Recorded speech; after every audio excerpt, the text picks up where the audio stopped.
All right, welcome back to Swayed Against the Grain. Today I am joined by someone that I'm really excited to be doing this podcast with.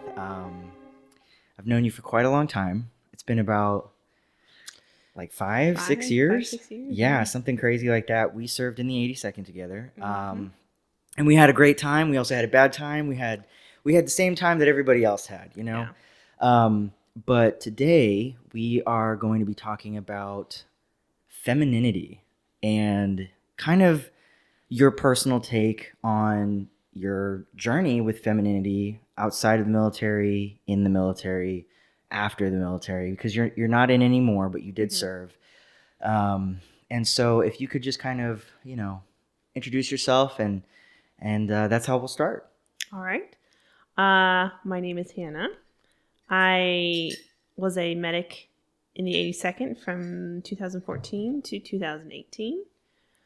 I joined a little bit later in life than most. And it was quite an experience. Yeah, what age did you join? 24. 24. Yeah. So that was fun going to basic training. Everyone had just graduated high school 2 weeks prior, and I was like, okay. It's funny because like right now, looking back at 24, it seems like so long ago. Yeah. But like that's really not that old, Mm-hmm. like at all, to be joining. I feel like that's a really normal time frame. Yeah. I think I was just in that class where it was just right out of high school, because I started in the end of June. Mm-hmm. So it was like they had just graduated high school, and then we picked up basic, and I was in that class. So I was one of like two people who weren't 18 in my platoon. Yeah. At basic, yeah. What about when you went to AIT? AIT was a bigger mix. Obviously a lot more people. There it wasn't as noticeable. A lot of them were very young, right out of high school, but there were some older people, so it wasn't as noticeable as it was at basic. Yeah.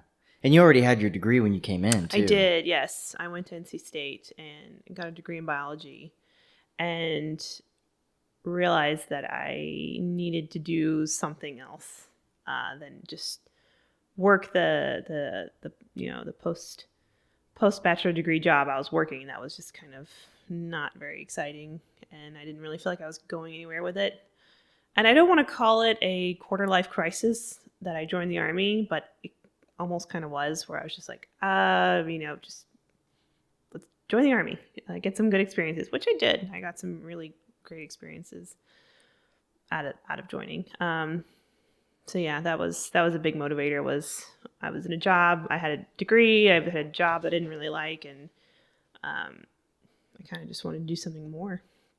Yeah, definitely. I mean, that's how a lot of people feel when they do join. Like I know that when I joined, I was 20, 21-ish, and I was like, man, I'm not feeling what's going on right now, and college is great, but I'm not a huge fan of it. Yeah. And I always, like, for me, I felt like I didn't really fit in with civilian people. Mm-hmm. Like, even though I had no military experience, I just kind of felt like my personality and my sense of humor wasn't quite on par. Uh-huh. And I did find my place once I joined. Yeah, and we discussed this earlier. Like, Yeah. I played rugby in college, and that was an awesome time. And the culture of the rugby culture and the military culture are very similar. Mm-hmm. So it was a very easy transition for me, going from playing rugby in college to being in the military. There's a lot of overlap there with the cultures, which I liked. Yeah, definitely. So the topic of femininity, in terms of the military and in terms of even your experience with rugby and being in college and playing sports, what was your idea of femininity before you joined the military? Well, I think for me, the quote unquote stereotypical female, the ultimate feminine woman was a very narrow picture, which wasn't great, but it was the sorority girl. That was the ultimate femininity, Ugg boots, leggings, hair and makeup all the time. Yeah, blonde, blue eyes. Yeah, typically, yeah. And I in no way fit into that sort of that role. So joining rugby was, was a much more comfortable fit for me. So I definitely felt like that was more so my place, and I felt more comfortable than I would have if I had tried to join a sorority or go in sort of with that crowd. Yeah, and there is a type that joins a sorority, and there's a type that plays rugby, and there's a type that joins the military. I'm actually kind of interested. You've mentioned this before in the past. We didn't actually talk about it today, but you had said that there had been a bit of a pressure, like from your parents, particularly your mom, and I hope that's okay to dive into, about what she expected of you as a woman, and not only just a woman, but a woman of your ethnicity. Yeah. Yeah. My mom's from Thailand, and they have a very specific idea of how a woman should be, and I was not at all. I'm 5'10". I fit great in the rugby community, but in the sort of, dainty, woman Small. does the hair. Yeah, I was always really tall.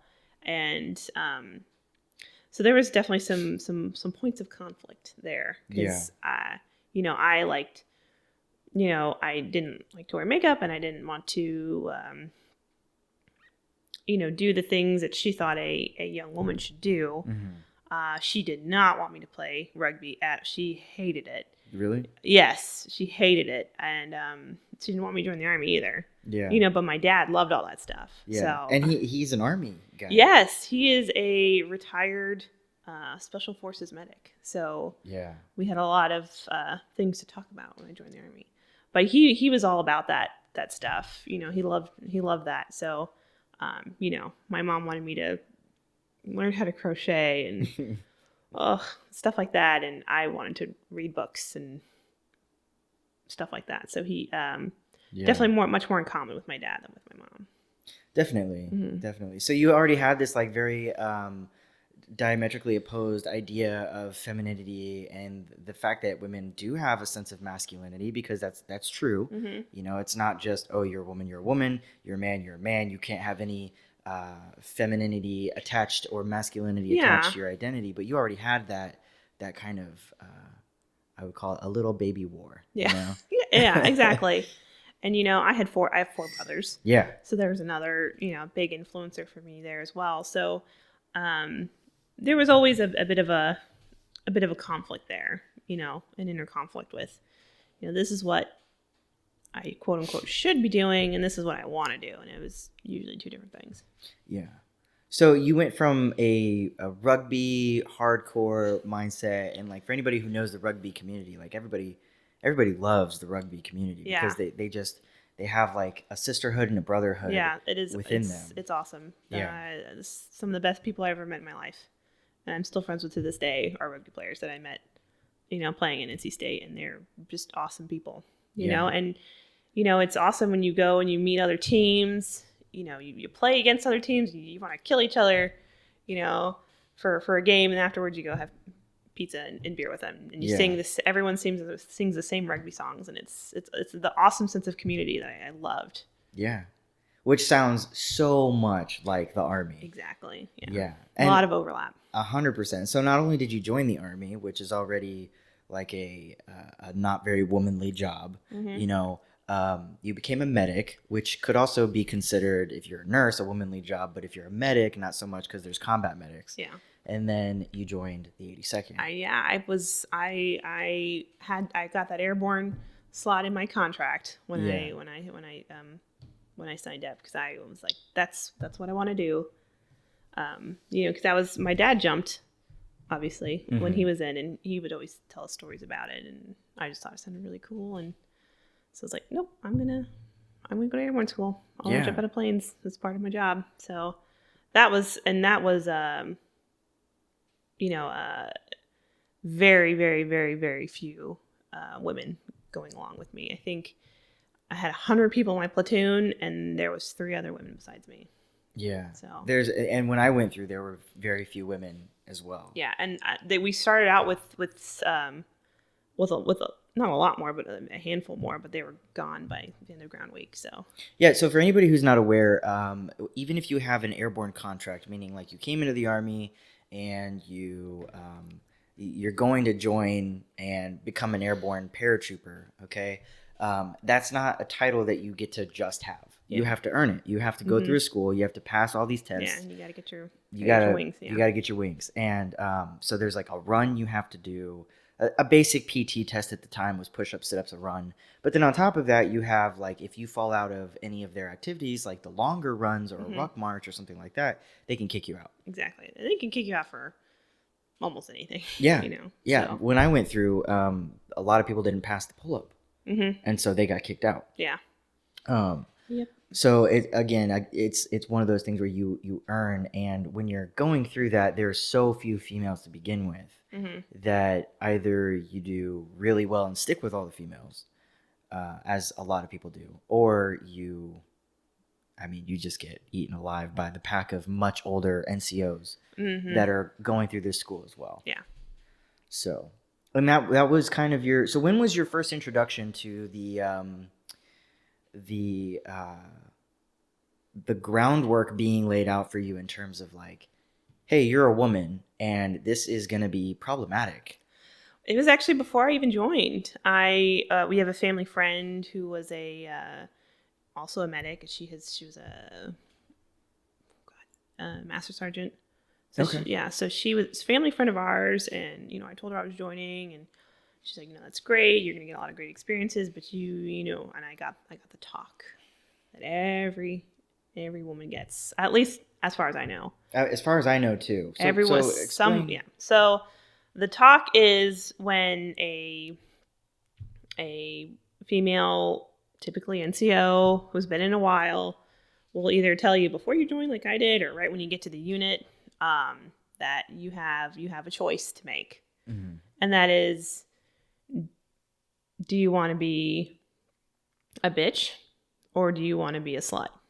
Yeah. And you have to decide, and there's no middle ground. And, those titles stick. So choose wisely. And that's what I was told, and it seems like, do I have to choose between these two things? And I realized I kind of do. Yeah, I had the same talk. It wasn't until I was already in, though. And I was foolish and said, no, I'm going to be swayed. But what I wasn't aware of at the time, and I'm sure that you probably weren't aware of this either. This isn't a decision that you make. It's a decision that's laid out before you. And you are literally only given those two options, and they, like you said, there really is no in between. So you have to kind of deal with the decisions and the choices that you have been given and make the best of the situation. For me, unknowingly, honestly, I became a bitch. And you're very well aware. That was what I was. And I feel like that choice was made for me. Yeah. Because I wasn't sleeping around, so therefore I was nothing but a bitch. Yeah. And that's, it's unfortunate that those are your only two options. Yeah. But it's the culture, and it's wrong, and it's not how it should be. But at the time, that was the culture. And there's, a lot of things have changed, since I've been in. So I'm hoping we're moving in a better, like, I don't know if I told you the story when I got to 2nd Brigade, and they were sort of, all the people from the units were coming to pick up everybody. We just come from airborne school. I was picked up by Gray Falcons artillery, and then they started to in-process me, and then they said, hold on a minute. They said, you would be the only female in our battalion. They're like, we can't take you. And they sent me back. And then I was never supposed to go to Gold. And then they said, you have to go to Gold now. And it was because you're a female. Yeah. And I'd be the only one in the battalion. They said they didn't want to deal with that. So I would like to say that's changed a little bit. I don't think it has, unless certain people are in charge. For instance, there's a guy I went to paramedic school with. I'm talking to you. He's a great dude and huge motherfucker. Like just massive man.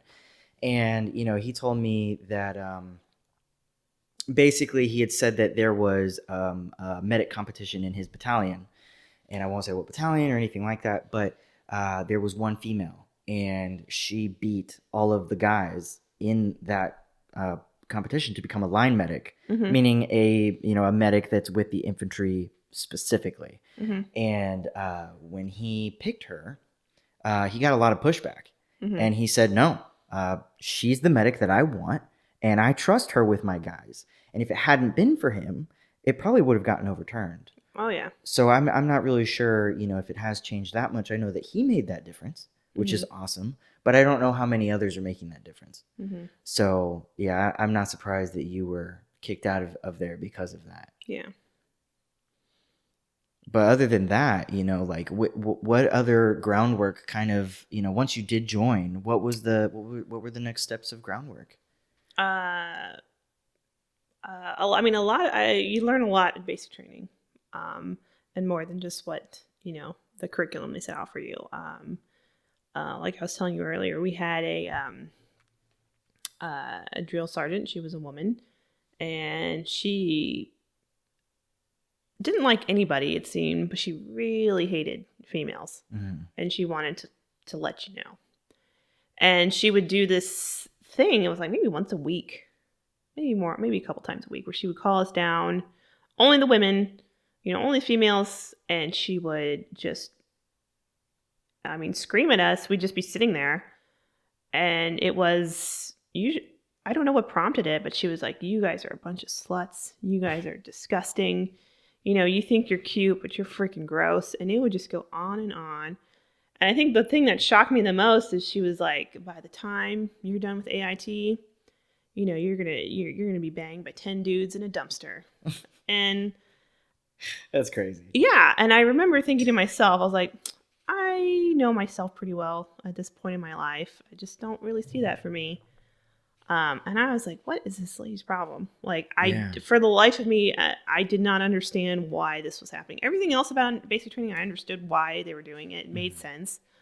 But that was like, I don't understand why she's calling us down a couple times a week and just slut shaming us for existing, essentially, was very strange to me. I did not understand that at all. Yeah, and it seems like the biggest the biggest hater of women is women, right? Yeah. And so if we looked at this one situation, because you and I talked about this earlier, and you were like, I don't know why, and in my mind, having been in now for much longer than I ever intended, I have a very different opinion about, like, I see women do things like that, and I think that it's a really, really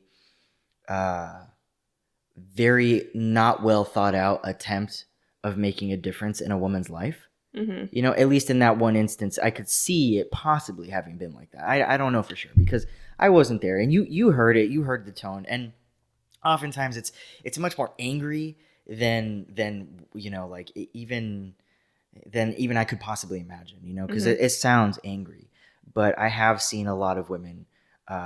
It's like trying to scare other women into. It's like Scared Straight, like like the prison shows and whatnot. Yeah, and yeah, it's like that. And that, after you said that, I was like, I think that was what she was trying to do. Not the way I'd go about it, No. but I could see now why she may have done that. But I definitely don't think that's in any kind of Army regulation to say things like that. No, and it sounds so unprofessional and off base, right? Because, like, you've been to school, you're well educated, like I was telling you earlier, and it's like, that there are better ways to get across to a young group of people, but these women who are, in charge, they don't know anything except for the fact that they've been in for the last 12 to 16 years. And this is the way that they were taught. Yeah. Right? Like, I'm going to scare all these women into being, like, if I can scare these women, they're not going to want to sleep with men. Yeah. They're not going to debase themselves this way. Yeah. Not a solid technique, I don't think. And that's like what I was talking about earlier when we talked about AIT and sharp training. Yeah. Sharp training, that's... So explain what sharp training is. Sharp training is the sexual harassment, assault program that the Army has, how to report, who to report to, the different Yeah. kinds of cases you can have open and closed. And I personally don't feel like it's very effective for a lot of reasons. Yeah. The training, I will say the training that goes on at the units is very, very check the box. Okay, everyone sit down, shut up, listen to these few slides. Okay, sign this paper, we're done. Yeah. And that was it. And it was, I don't think effective at all. In AIT, the sharp training was a little different. They separated the men and the women, and the gist of the talk that I got as a woman was, you're going to get harassed, you're going to get assaulted. The best way to avoid that is to stay away from men, which is a little hard to do in the Army. Yeah. There's a lot of them. Yeah. Definitely. And it just didn't seem like very good advice to me. And there was all the stuff like, this is who you report to. You talk to your chaplain, talk to a healthcare provider, all that stuff. I think one of the big issues was that a lot of it was like, alert your chain of command. And it's like, well, what do you do if the person who is harassing you or assaulting you is in your chain of command? What do you do then? And I think that is a big failure of the SHARP program. The talk that the males got was, women want to turn you in. They want to make up lies about you and say that you assaulted them or you harassed them, and they will. And the best way to avoid that is to not associate with them, which is like, how are we creating a sense of community? How are we creating a quote unquote fighting force when we think the other side wants to get us? That seems so counterproductive, we haven't even got to our units yet, and you're creating this animosity, you're creating this tension. So I think that, I don't know if that's how they still do it. I don't even know if that's how all the companies at AIT did it. I just know that's how mine did it. And I was like, that was so, it's creating the problem before it's even existed, before it's even come into being. You're creating that suspicion, that tension. And yes, do you need to worry? Do you need to think about those kinds of things? Yeah, absolutely. But at the same time, you don't need to say all men are going to try and harass and assault you, because that's not true. Yeah. It's not true. Same thing with all women want to make up lies about you and turn you in. That's not true. Mm-mm. But that seemed to be their point, which I thought was I thought it was wrong. Yeah, and so this podcast obviously is about femininity, but it's really interesting that you say that, because the thought that I just had was that it really paints the core of femininity and masculinity as being almost evil. Yeah. So like, you come into the Army with like this very, like, I don't care what anybody tells you. I don't care, if you've got all your family members are in the military. Until you're in, you don't know what's going to happen. You have no idea. And so you have this almost very fresh mind. You're just like a sponge. And so the first things that you're hearing are, protect yourself because all men are going to rape you. Yeah. And then protect yourself because all women are going to falsely report you, you know? And you have this like, oh, he's evil and she's evil. And, like, am I evil? Because, it kind of encapsulates like the problem that we have. Like I said, this is about femininity, but this leads to such a negative problem with women against women and women with men against them or against men. Yeah. It creates a very isolated community somehow. Yeah. I wonder how.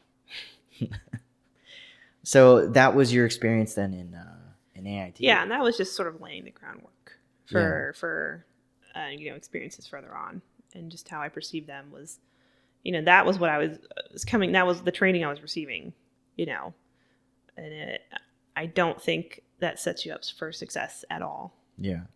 So how did that make you feel about, because you weren't a child, obviously. You were 24. So, like, how did that make you feel about, like, are these people stupid? Like, what did you think about that?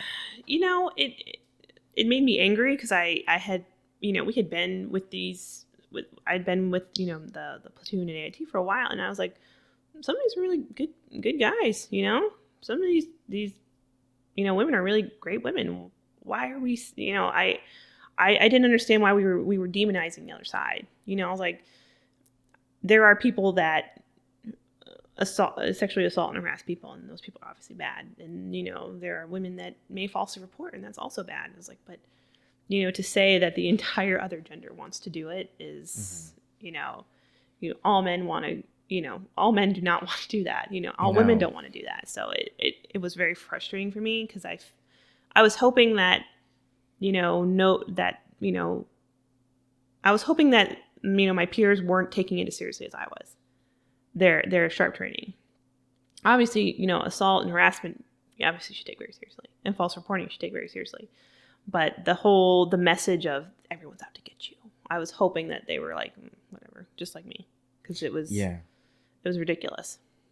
Yeah, definitely. Yeah, that was not the way, you know, and what was funny is they you know, they talked about reporting, and they made reporting seem really bad, you know. All these things are going to happen to you. You know, if you report, you're going to be held up wherever you're at. You know, you're going to be held up for a long time there. To go into the investigation into this case, and almost kind of like trying to dissuade people from reporting. You know, you're going to be, you know, a social pariah. You're going to be an outcast. I mean, the thing is, those aren't lies. Yeah, but that is true. You know, and I think that's why a lot of people don't report. Is they don't want that label. You know, a lot of people just kind of want to, well, again, I don't speak for anybody, but for myself, just kind of want to forget it and move on, and, you know. Yeah, definitely. Just keep going, because it's kind of, it doesn't get reported nearly as much as it should. Yeah, it doesn't. So, kind of moving forward, when we had kind of discussed, like, you know, where was this podcast going to go? What were some of the situations that you have seen, and what stuff like that? From your story, I feel like the first real problematic time frame for you started in airborne school. Yes, airborne school was particularly problematic for me. There was a lot of, you know, I don't know what I'm doing.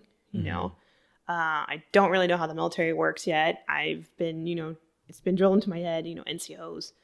You know, you're guiding people, you know, follow them. They're always right. It was kind of what we were taught. And I definitely realized now that's not the case. But at the time, you know, like I said, in how they had arranged the sticks or the squad, the airborne school was all the NCOs at the end, and then the females, and then everybody else. Yeah. And I was the only female in my stick. And there was, I think I said 4, including myself and my whole platoon. And so I was next to an NCO, which I think maybe the cadre thought, oh, that's safe. Put him next to NCOs. Yeah, because the NCOs aren't going to do anything because they're not that stupid. Yeah, but what's funny is, like, I feel like the you know, the fresh out of OSUT, you know, and Bravos were terrified of women, because they were, you know, you know, they told us, but the NCOs were not at all. And I was telling you, it was a Navy E6, I don't know Navy rank, was pretty much harassed me the entire time I was at airborne school. Yeah. You know, it was daily. You know, every day was, and it was so shocking the first time I heard it, because I couldn't believe what he said. He was just talking to me. He's like, so, can I put my dick in your mouth? And I was like, no, thank you. And that's probably how you responded, huh? Because I was so, like, you know, he's an NCO, be respectful, even though he just requested that. Yeah. You know, but in my head, I had to be respectful, because he was an E6 and I was just an E4. Who am I to say anything to him, you know? That's how, like, hard they drive that training, you know? And in a perfect army, that would work, but, you know, it's not. Or perfect military, I should say, because he was Navy. And it was every day, you know. Every day he would say every this day, to you. You know. And you're there for 2 weeks. 3. Oh, okay, 3 weeks. Yeah, so it was, what, ground, tower, and jump, right? God, it's been so long, I forgot. So it's 3 weeks. Yeah. And it was just like, you know, so can I put my dick in your mouth? And it's like, nope. So, like, and that just blows my mind, because, like, I've never, I would even feel kind of uncomfortable saying that, like, it, like, to my wife, you know, with anybody around. Like, that would have to be like a very Like, it's just me and It you. was very you know? casual. He could have been telling me the weather. Yeah. Very nonchalant, which was why it was so, it took me, I was so taken aback at first, Yeah. Eventually I was just kind of like, no, thank you, just right. And then the worst one though was when this was during jump week, and it was a really bad week for jumping. The weather was terrible. We had been rigged for like 8 hours. So rigged meaning like, Yeah. we're in our Yes. stuff to Sorry. jump out Yeah. of a plane. No, you're good. You're good. Yeah, This is so why I'm we've here. got the reserve, we've got the chute. Yeah. We're in the pack shed, which is like the big staging area before you go out into the plane. Yeah. And it's very uncomfortable. It is not a comfortable feeling, and I had been sitting like that for 8 hours. You can't get up and go to the bathroom. Yeah. You can't move around. You can't touch anything on you, or the cadre freak out. Yeah. Specifically as a female, because a man, they can undo their stuff and go to the bathroom, but we would have to take everything off to get to go to the bathroom. You gotta hold it. Yeah, you just gotta deal with it. Yeah, because I was not about to be the person that goes with the cadre and say, I have to go to the bathroom. Yeah. And deal with that unpleasantness. Yeah. So, it was very uncomfortable, and I was falling asleep. Mm-hmm. Like a lot of people had just given up and just put their heads down. Yeah. So this was still an airborne school. Yes. Okay. This is still an airborne school. The cadre at first were like, nobody, you better not be sleeping. But then I think after like 5 or 6 hours, they kind of were like, go to sleep. Yeah. But for some reason, the guy who'd been messing with me the whole time did not want me to go to sleep for some reason. And I'd been doing this move, where you're going down and pick back up. Yeah, you're nodding off. And you pick back up, and I had done that, and he goes, if you do that one more time, I'm going to wake you up with my dick in your mouth. And, me being me, I was like, in my head, I was like, seems kind of difficult, but whatever. Yeah. Yeah. So I was very fortunate, like we were discussing earlier. I had what we call a shield. I had my shield. And the shield is so important. So first off, let's describe what a shield is. A shield is anything that would dissuade somebody from messing with you outside of like when you're working or when you're so like an example, and I'm sure you're gonna give an example, but a really quick kind of topic of it, or whatever, a preface is, whenever there's a woman and she's alone, she has no shield. And when there's a man present, it automatically makes her either more safe or a non-target. Yes. Right. And and in the military, I mean, in anywhere, I think that this is common knowledge for most women all over, that they are aware that even if they tell a man, oh, I've got a boyfriend, or my husband, or whatever, unless that man is present, another man is not deterred by that sentiment, right? Mm-hmm. And so very, very similarly is the military, where if you do not have a man who's going to take care of you or protect you, then you're an open target. Yeah. Very few women have the ability to be their own shield. Yeah. It's one of those, it's one of those things that, you saying no on your own terms is not enough for some individuals. Yeah. Like I said, you need a shield. You shouldn't have to have a shield, and it's wrong that you do. Yeah. But so I had a shield. Mm-hmm. One of my very best friends in the world, he was my shield throughout most of my career, actually. Yeah, because he was in AIT with you, right? Yeah, we went in AIT. We're platonic friends, and we just hung out, and we were in the same AIT. We were in the same airborne class, and he was actually in Two Fury, and we were in Gold, so we're in the same brigade. Mm-hmm. So he was my shield. So anytime we were off the clock, so to speak, from airborne school, he was always with me, and that, I think, kept that guy from trying to make good on his generous offers. Yeah. So sorry. No, you're good. Yeah. So he was my shield. and I'm very thankful for him to this day. You know, he's one of my most wonderful friends in the world.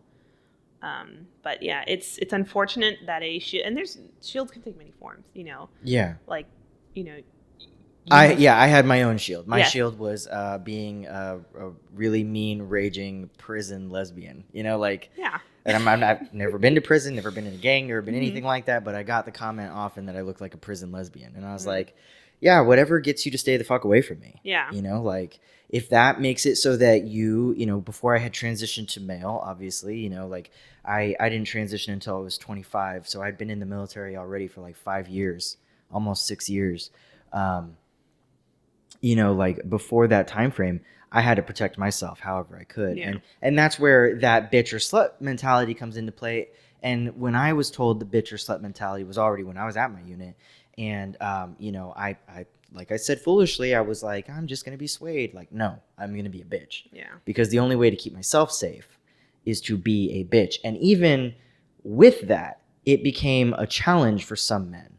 Like there were guys in our unit that, you know, they would back me up into a freaking into the lockers and threaten to beat the fuck out of me. Yeah. Because I wanted to be a man. It's like, how about you just, if you're gonna do it, just fucking hit me in the face. Yeah. You know, like don't talk some mad like, oh, like you're a big bad man. Fucking hit me. If you're gonna hit me, do it. And that's that toxic masculinity that is very prevalent in some places. Yeah, definitely. So sometimes the shield is almost like not a shield at all. It's a shield to those who are of weak nature, but it's an attractive thing for anyone who enjoys and challenges. Yeah, exactly.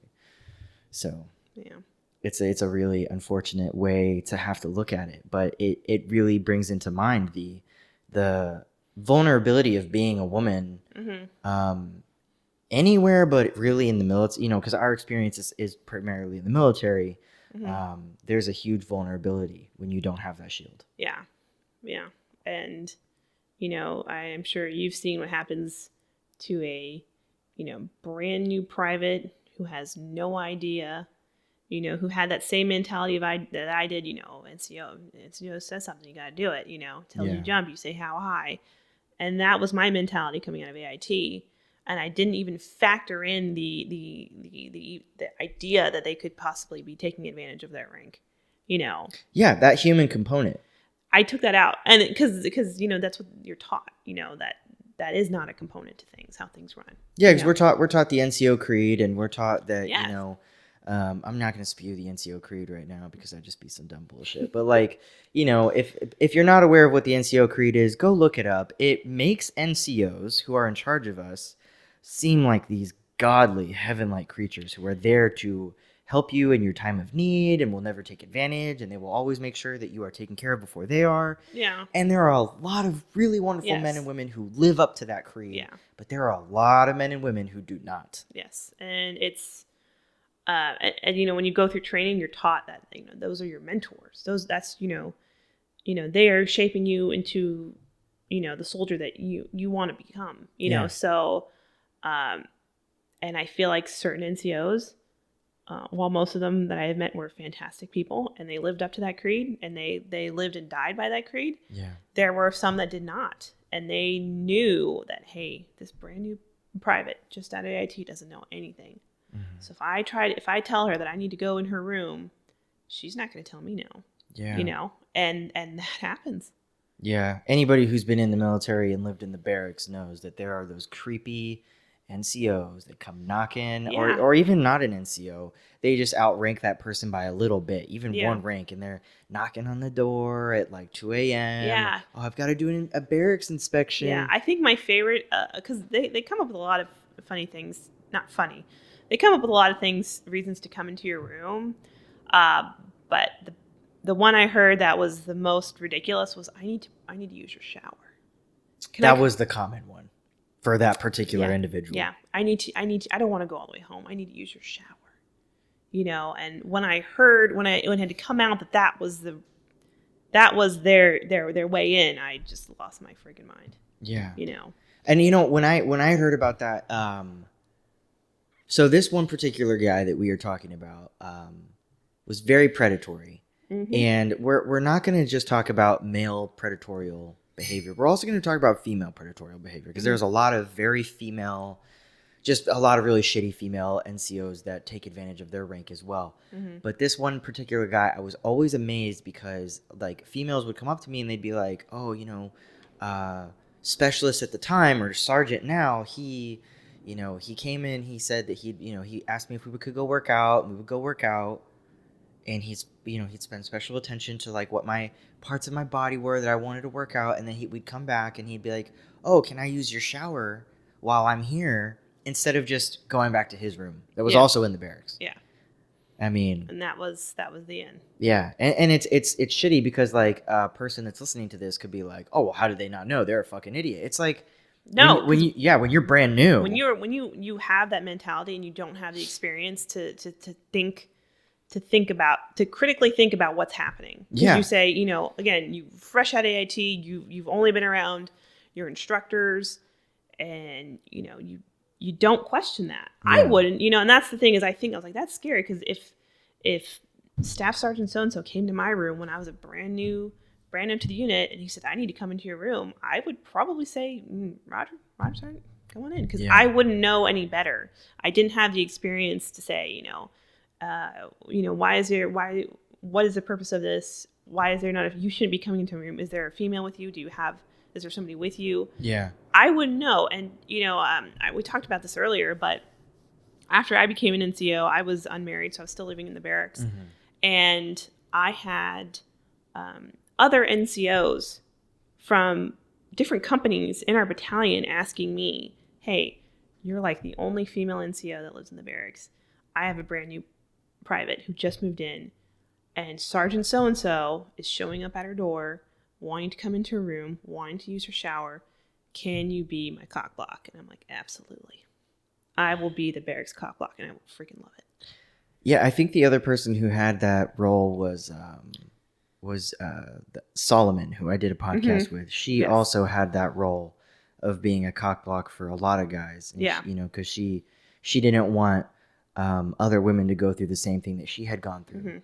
And if you haven't heard that podcast, go check out Their Shame Not Mine, because I mean that paints a really good picture of just like the type of being taken advantage of by males who are bigger and stronger and higher rank. And that's the last thing that we want to have happen to a lot of these really young girls that come in here.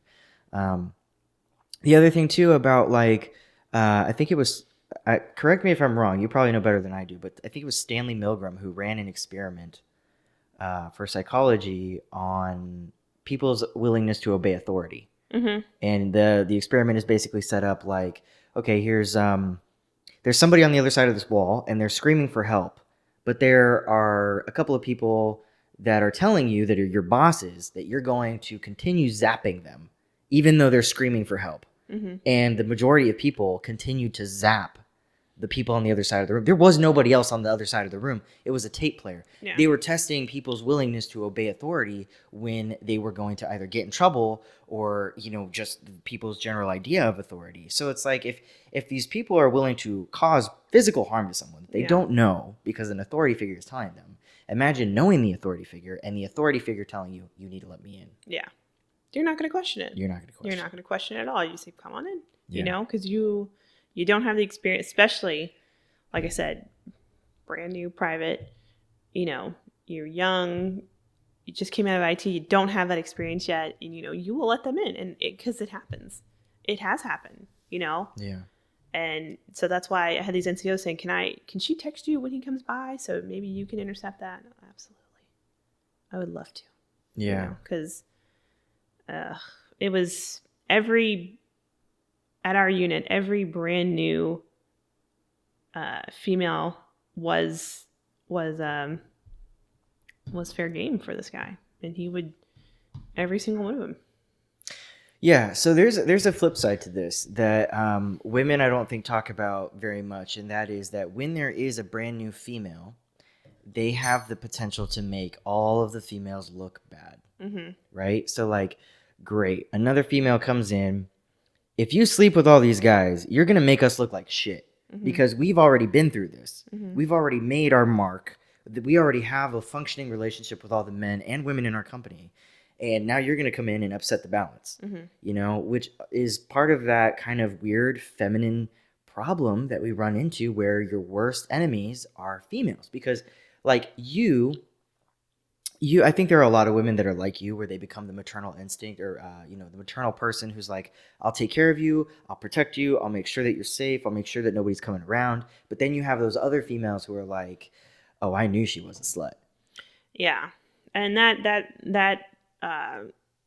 it does happen a lot, and I think some of the most horrendous things I've heard about female soldiers have come from other female soldiers.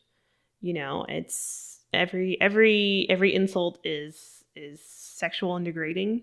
Yeah. You can't say so and so's hair looks bad today, fix it. It's so much more. So dive into that a little bit, because I think this is really important. Yeah. So one particular example was there was a female soldier.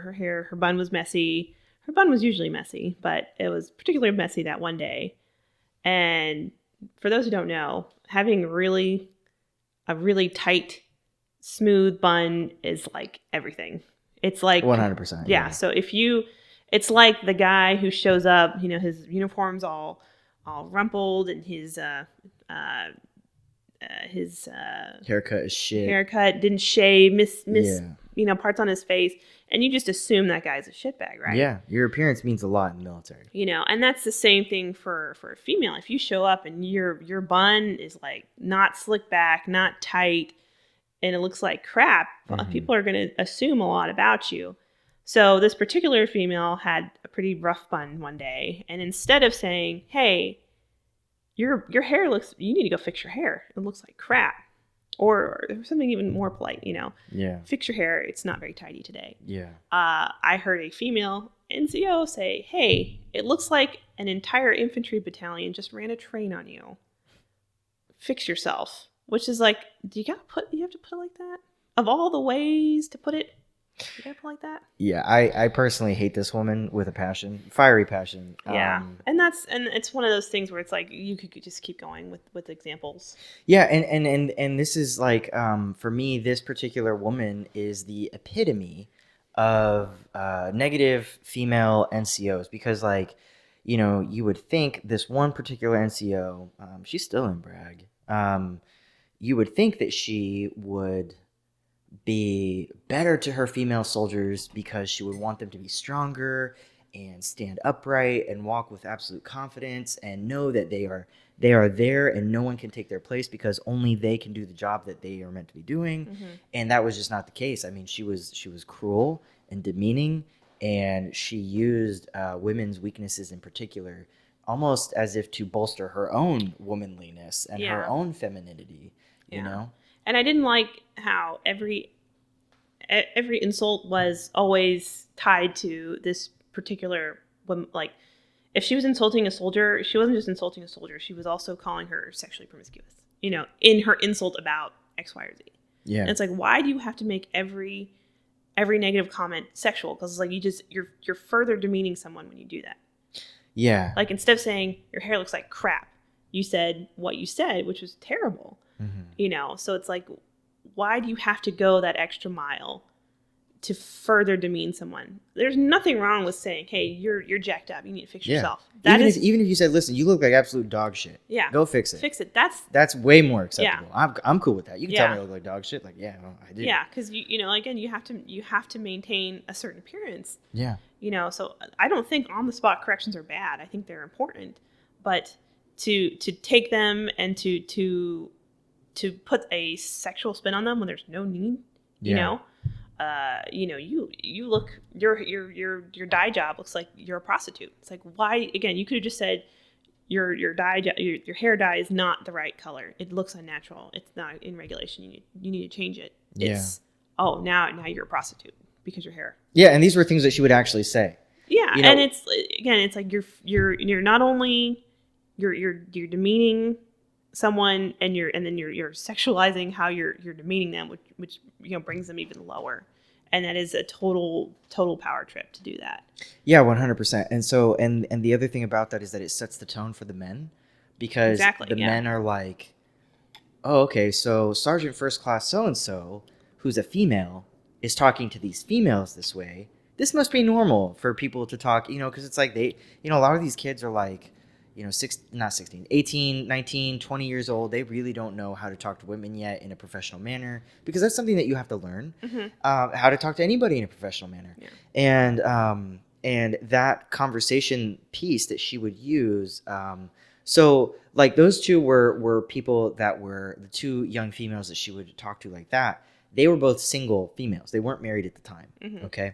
And so she used really, really derogatory sexual innuendos and not even innuendos. She just sexually outright shaming them. Right. So then all of the males in the company were like, oh yeah, so yeah, it does look like a train got ran on you. I was a part of it, like all these rumors start coming out and they start flying. But then she also used other ways. Like with me, I was married and I wasn't sleeping around with anybody. So she knew that I had wanted to transition. And so she would take me aside and she would demean my performance as a soldier, even though I really wasn't bad and I had no issues before her ever being there.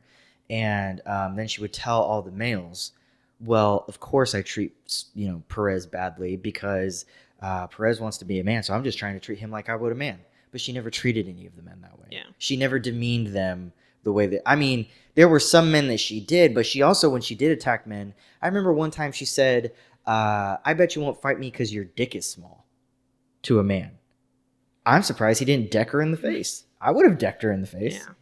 Like, that's a huge insult. But she loved these really sexually derogatory things. Yeah. It put her on a pedestal. And who the fuck is going to, especially in the 82nd, who is going to fuck with the E7? Yeah. Nobody. And to go along with that, when you have your E7s saying that to your E5s, then your E5s are going to start saying that to your E3s. And then you're just perpetuating that culture of, hey, let me insult people, and involve their sexuality for some reason and just demean them as much as I can. And that just creates a lot of problems. Yeah. So it's something, it's a part of the culture that really needs to change. If you're going to insult someone, just insult them for what they're doing. Yeah. Hey, your hair looks like crap. Hey, you didn't shave today. But you don't need to add that other component, because that just, I don't know why you would. Yeah, and the funny thing is because I in my head I can hear I often hear like the oh, but what about this, and oh, you're being sensitive, and oh, you just don't know what it's like to be in the infantry. Like, let me tell you the toxicity that we're dealing with, that men are dealing with as well. I had a guy come into the clinic when I was working at the 82nd clinic, and I was the NCOIC, and this guy did not want to be there for some reason. And this is why this is all a preface to the fact that, toxicity is toxicity is toxicity, and we need to be aware of it, because it's just not good for anybody. He didn't want to be in the clinic, and he was like, listen, I've got shoulder pain. I don't know what the fuck is the problem. Please, God, don't give me a profile. Don't give me a profile, because the last thing I want is to be smoked even more when I'm already in pain. And he was like, I had him do a couple of tests, and I was like, listen, man, this seems way more serious than what I am prepared to handle, so I'm going to have the doc come in. Doc comes in, and he grabs his arm, just like lightly, and tugs it down, and it popped out of socket. Barely touched it. Popped out of socket. And he's like, do you have the same pain on the other side? Popped out of socket.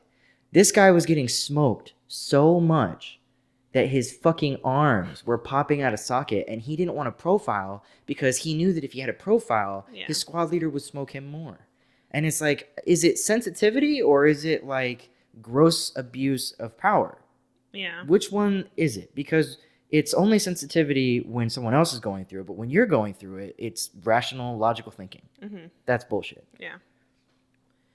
Yeah, I definitely think, for smoking, as they say, there's a time and a place, and there is a limit. And some people know the line really well, and some people don't.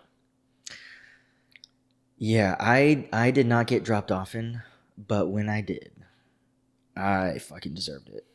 Yeah, and there's definitely times where there was one smoking that it was so, I don't want to say frightening. That's not the right word. It was very chilling, to where everyone kind of, it happened right in the middle of the cough.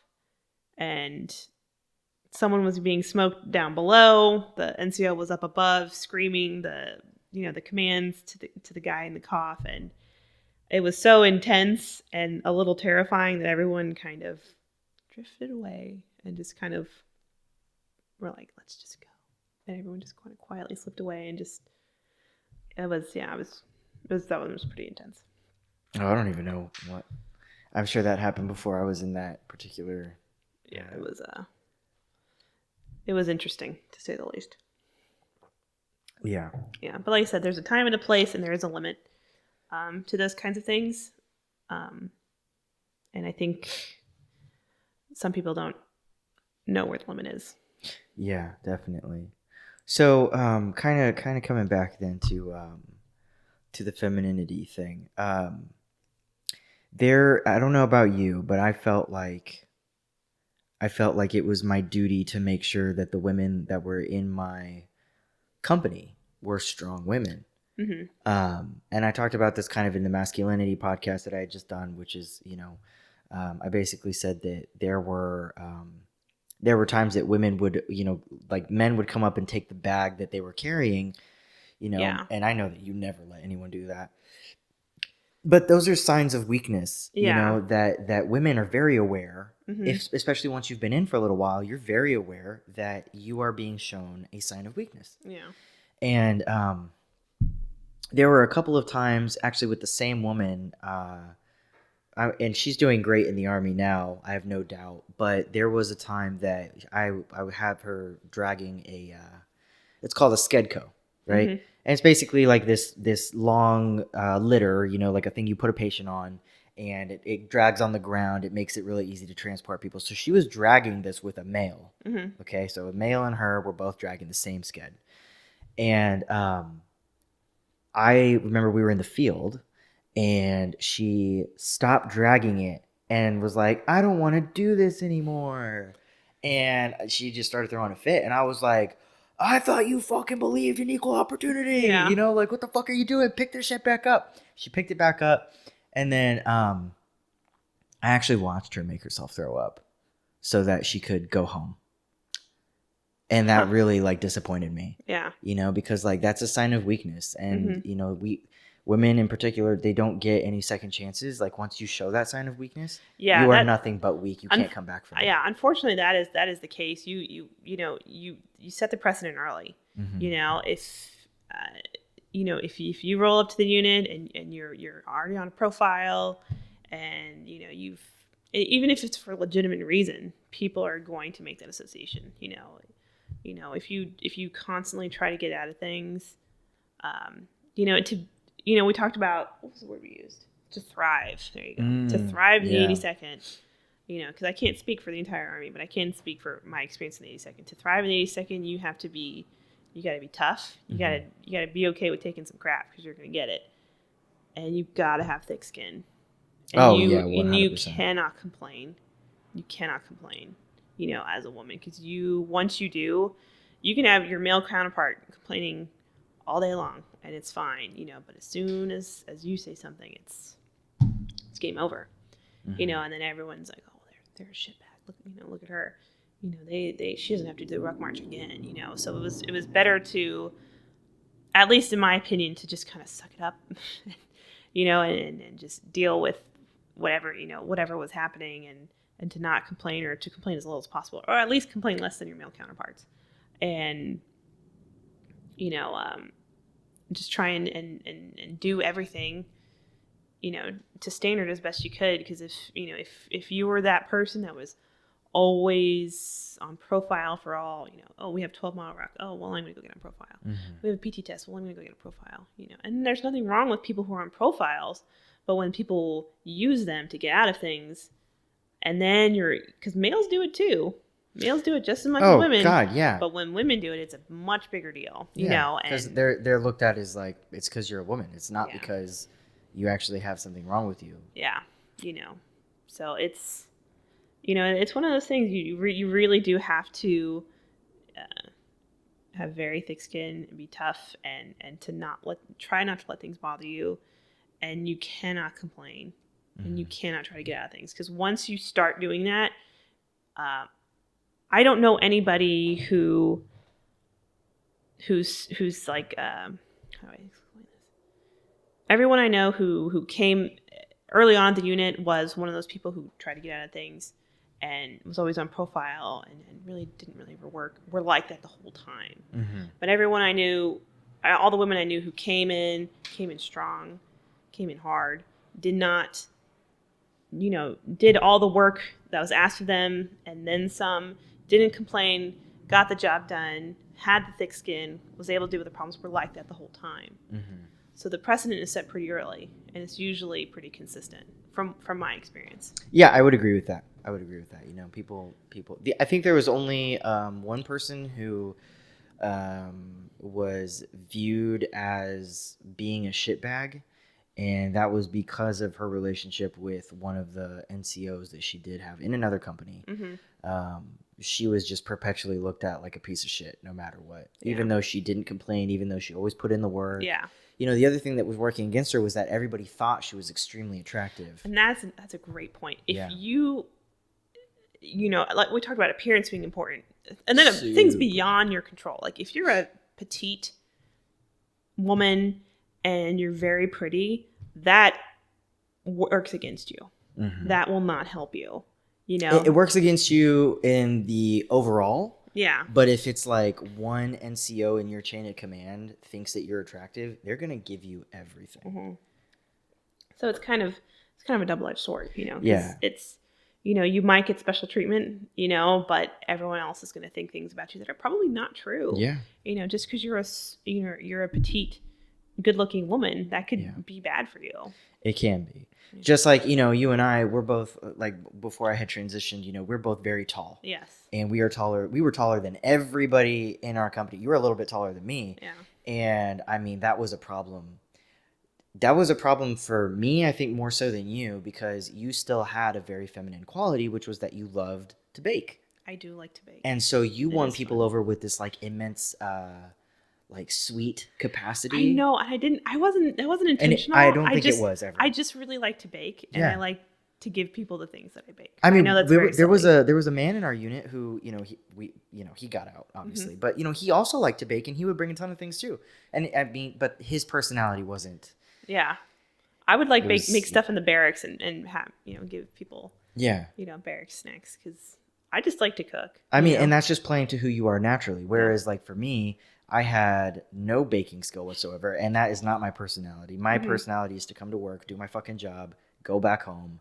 At the time, a very miserable life. But like, because I was tall and I was a lesbian and I was deemed very unattractive by all the men, which was great for me in a lot of ways, because it led to no problems for me in the terms of I was never really sexually harassed mm-hmm. ever, which was wonderful. Yeah. But it also led to problems where men were particularly angry with me mm-hmm. because of just how I looked. And it created a huge problem for me with some of my leadership. Mm-hmm. So like genuinely, however you look is how you're going to be treated. I looked like a prison lesbian at the time, now mm-hmm. I look like a 20-year-old little boy. So, I'm joking, but that was the point that like mm-hmm. I looked like a prison lesbian. They treated me like shit. The girl that we're talking about, who was much smaller and very cute and petite and all of that, she was treated like everybody wanted to fuck her, like till they died. And they just couldn't get enough of her. But they also treated her like she was a fucking idiot. Yeah. I was never treated like an idiot. You were never treated like you were an idiot. We may have been treated shitty, but we weren't treated like we were idiots. Yeah, not in that particular respect. Yeah, so it's like there's so many weird ways that this all goes, because being a woman in the military is so individualized. Mm-hmm. It's just like female leadership. It's so individual. Whereas any man can be anything, whatever he wants to be. Mm-hmm. And I've realized that with my transition, for instance. I don't have to be a dick. I don't have to be anything. Yeah, you don't have to be a bitch or a slut. Do you know what I hear? You have more options. That's nice. Yeah, it's crazy. You're going to laugh at this. So back in this unit that we were both in, I was considered to be a major fucking bitch. Mm-hmm. Everybody knew that. Do you know what I get the most now when I'm part of a unit? Guys will come up to me and they'll be like, dude, you are just so likable. That is interesting. That's quite a turn. It sucks, man, because I know that I'm still the same exact person. Yeah. But now because I'm not looking like a woman, sounding like a woman, with a woman body and boobs, mm-hmm. now I'm not Yeah. And now I'm more likable. Yeah, because you're the same, but your appearance has changed, which has made everybody else's perception of you change, which is Yeah, it's one of those things that's really shitty because I didn't realize how shitty I was treated as a woman. mm-hmm.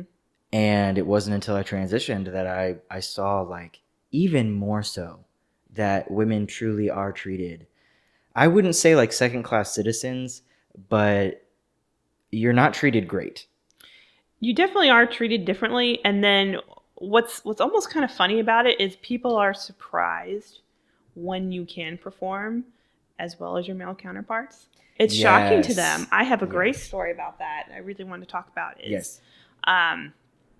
We were doing this jump, and it was a small jump, and I was senior medic for this jump, and it was only like 150 jumpers, so pretty small.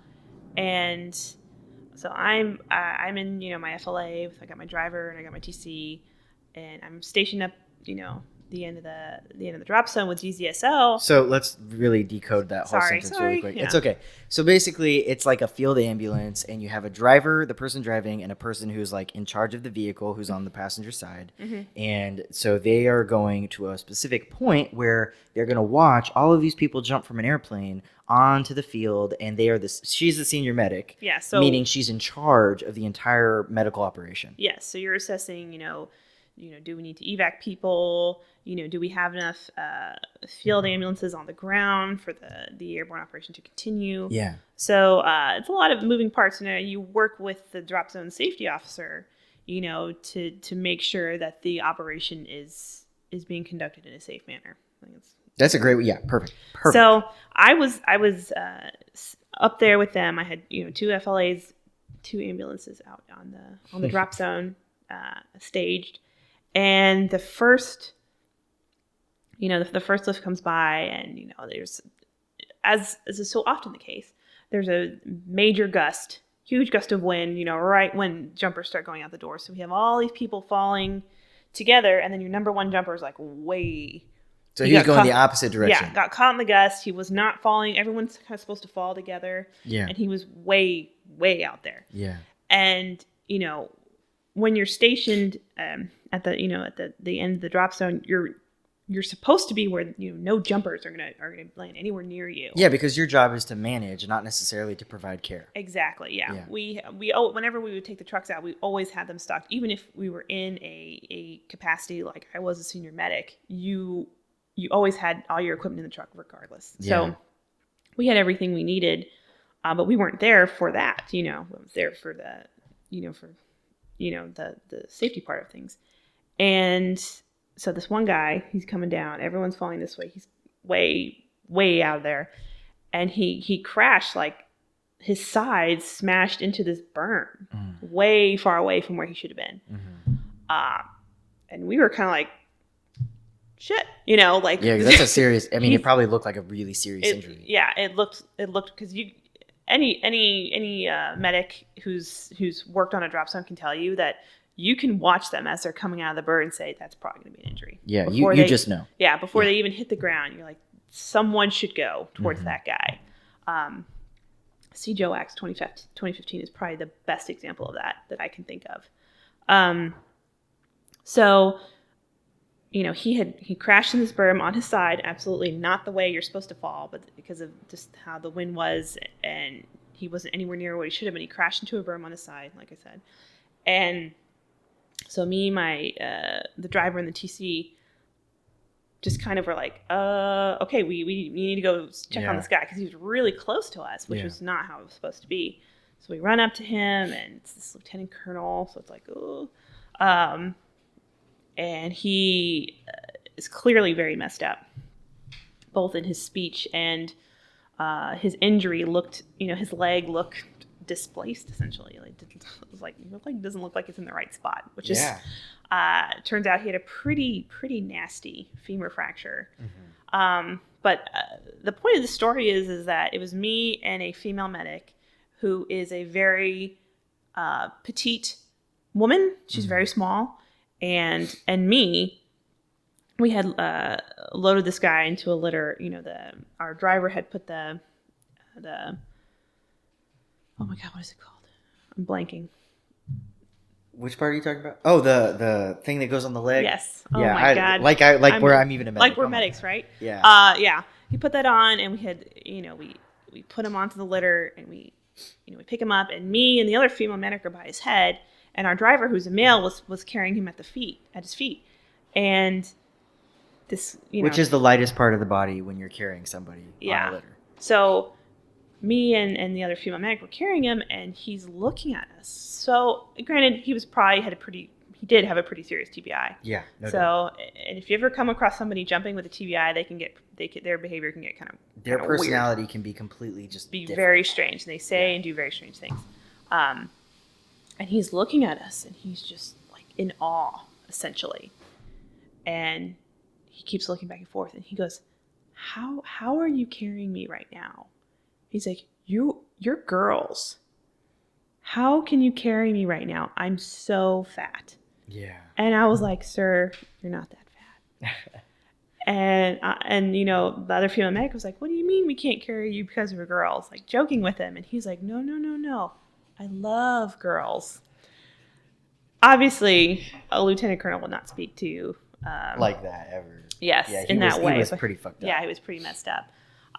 So that was one of those kind of funny things where it's just like, that's how he truly felt. He was genuinely surprised that we were able to carry him, and it's one of those things I was talking about where, sometimes the males you work with are surprised when they work with you and they can see that you can perform to the level that you're performing at. It's almost like they go into a situation expecting you to be how we discussed earlier, calling in sick, I can't do that. I'm having cramps. I don't want to go, I think that's what they expect. So when you don't do that, it's very surprising to them. Yeah. Yeah, no, it is. It really is. And that actually reminds me of a story we were talking about earlier where as a female, when you start to identify weaknesses in other females and you see these things, the other thing that you do is you identify weaknesses in males. Mm-hmm. And so there was a particular time where we had a ruck challenge, mm-hmm. and we were supposed to ruck a certain amount of distance. Did we have rucksacks on? I think we had rucksacks on. Yeah, we had litters with several filled water cans on them. Oh yeah, and it was heavy. Yeah, and those are what? They're like, how many gallons are those water cans? Probably like 20 gallons. No, I think it's like 10, 5 or 10. I can't remember. Yeah, it's a lot of water, and when you have multiple ones on the litter, it can weigh quite a bit. Yeah, and they were strapped down on this litter, right? So basically, the challenge was this: we were going to start at the company, and we were going to take this crazy, like very hilly terrain, through the woods, right? And so I hadn't transitioned yet, so I didn't have testosterone in my body the way that a man does, and it was you and I. And then 2 guys, mm-hmm. whereas the other team had literally every giant man available, right? Huge motherfuckers, like 220 pounds and up kind of motherfuckers. Yeah. And so they were like, "Oh, we're gonna win this, blah blah blah." And you and I are very determined people. Yes. And because what was funny is that our first sergeant was like, "If you win, you'll get a prize. Yeah, you'll get something special." And we're like, "Oh yeah, you're gonna get something special." And we were so dumb because we actually thought we were going to get something out of it. Yeah, and he always just kept saying, "Oh, yeah, of course. Yeah, I'll think of some, it'll be good." Yeah, I'm really bitter about that. Like, I kind of want to be like, hey, you know who you are. Yeah, you promised us. We got nothing. He follows me on Facebook, so. Does he? Yeah. I hope he sees it. Yeah. I remember. We got nothing for that.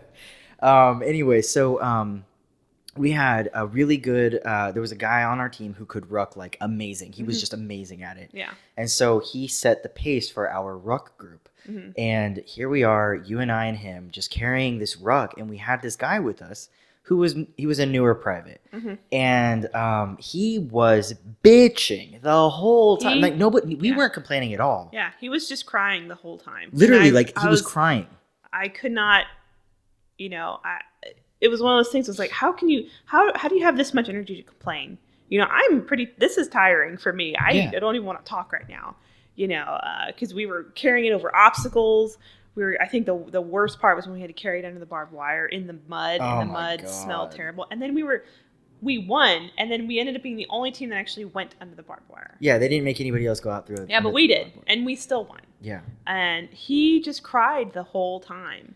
Yeah. You know, and I just was like, just shut up and do it. Yeah. Just shut up and do it. And he wouldn't. And I think, I don't remember at what point it was. And, you know, I probably shouldn't have said this, and I probably shouldn't say this now, but I'm going to say it. You know, I turned to him, and I just was pissed off, and I said, stop being a little fucking bitch. And he shut the fuck up. Sometimes you just need to hear that. Yeah, and all I remember was your laugh. Because it was so it was very unexpected, and it was, I think all of us were thinking it. Yeah. You know, I'm too nice to say it. The other guy was probably didn't want to say it either, and I'm just glad someone said it.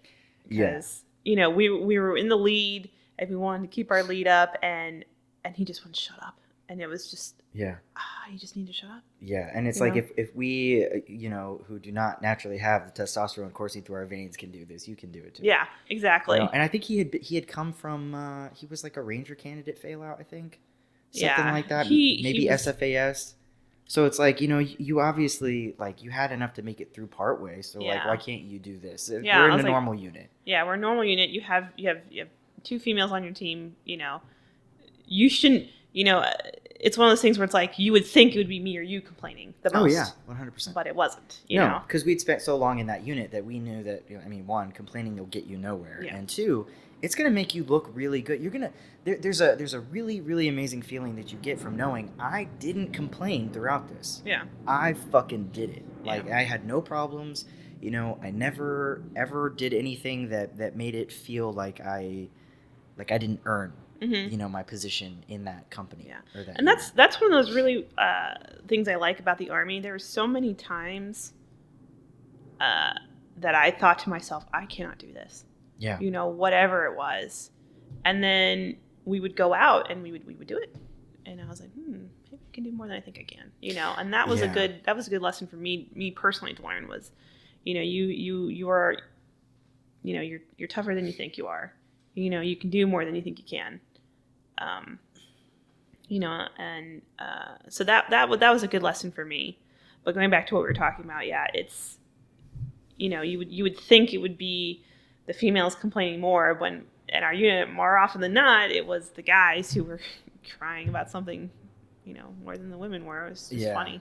You know, I think about in our unit, I don't know about every other unit, you know, because everybody has such a different mix of personalities. And like I said, you know, people, it's all individualized, you know, like the mix that you get. But for a very short time after that really terrible E7 left us, we had this group of females who were just outstanding at their jobs. Mm-hmm. They were amazing. And we never had any problems. Mm-hmm. You know, it was just like no one ever, there was no real gossip. There was no anger. There was nothing. I remember every time we went to JRTC or, you know, anything like that, we always had a really great time because the mix of females that we had at that particular moment were not bad females. And it wasn't until later on that we got, you know, very young females who did want to sleep around and who did cause, you know, weird kind of cliques and things like that. It wasn't until later that we had issues with females. And I'm really proud of the women that I met, you know, while we were serving together at that particular place. Yeah. Because, I mean, we just didn't have the same problems that other companies did. Yeah. You know, like at all. And that was an awesome time. Yeah. And, you know, talking about young women who want to sleep together or want to sleep around, excuse me. Whoa. Around or together, whatever have you. I would tell women, I was like, you're in the 82nd. I was like, this is like the biggest sausage fest in the world. Yeah. Right here. I was like, you can have your pick of the litter. But if, you know, because if you want that, you have the freedom to make those decisions. Like, you shouldn't be shamed for wanting to sleep with people. It's, you know, I hated that. That's so often how people were degraded was in a sexual manner. Because it's like, why are we shaming people, you know, for wanting to be human, you know? So it was like, again, biggest sausage fest in the world right here, Fort Bragg, North Carolina. All I ask, not in the unit, not in the, don't even go outside the battalion. I was like, go outside the battalion. Once you do that, you're usually okay. Yeah. But in the battalion is where you start to have problems because you shouldn't feel like, well, I can't, you know, I can't sleep with anybody because, it's going to create problems.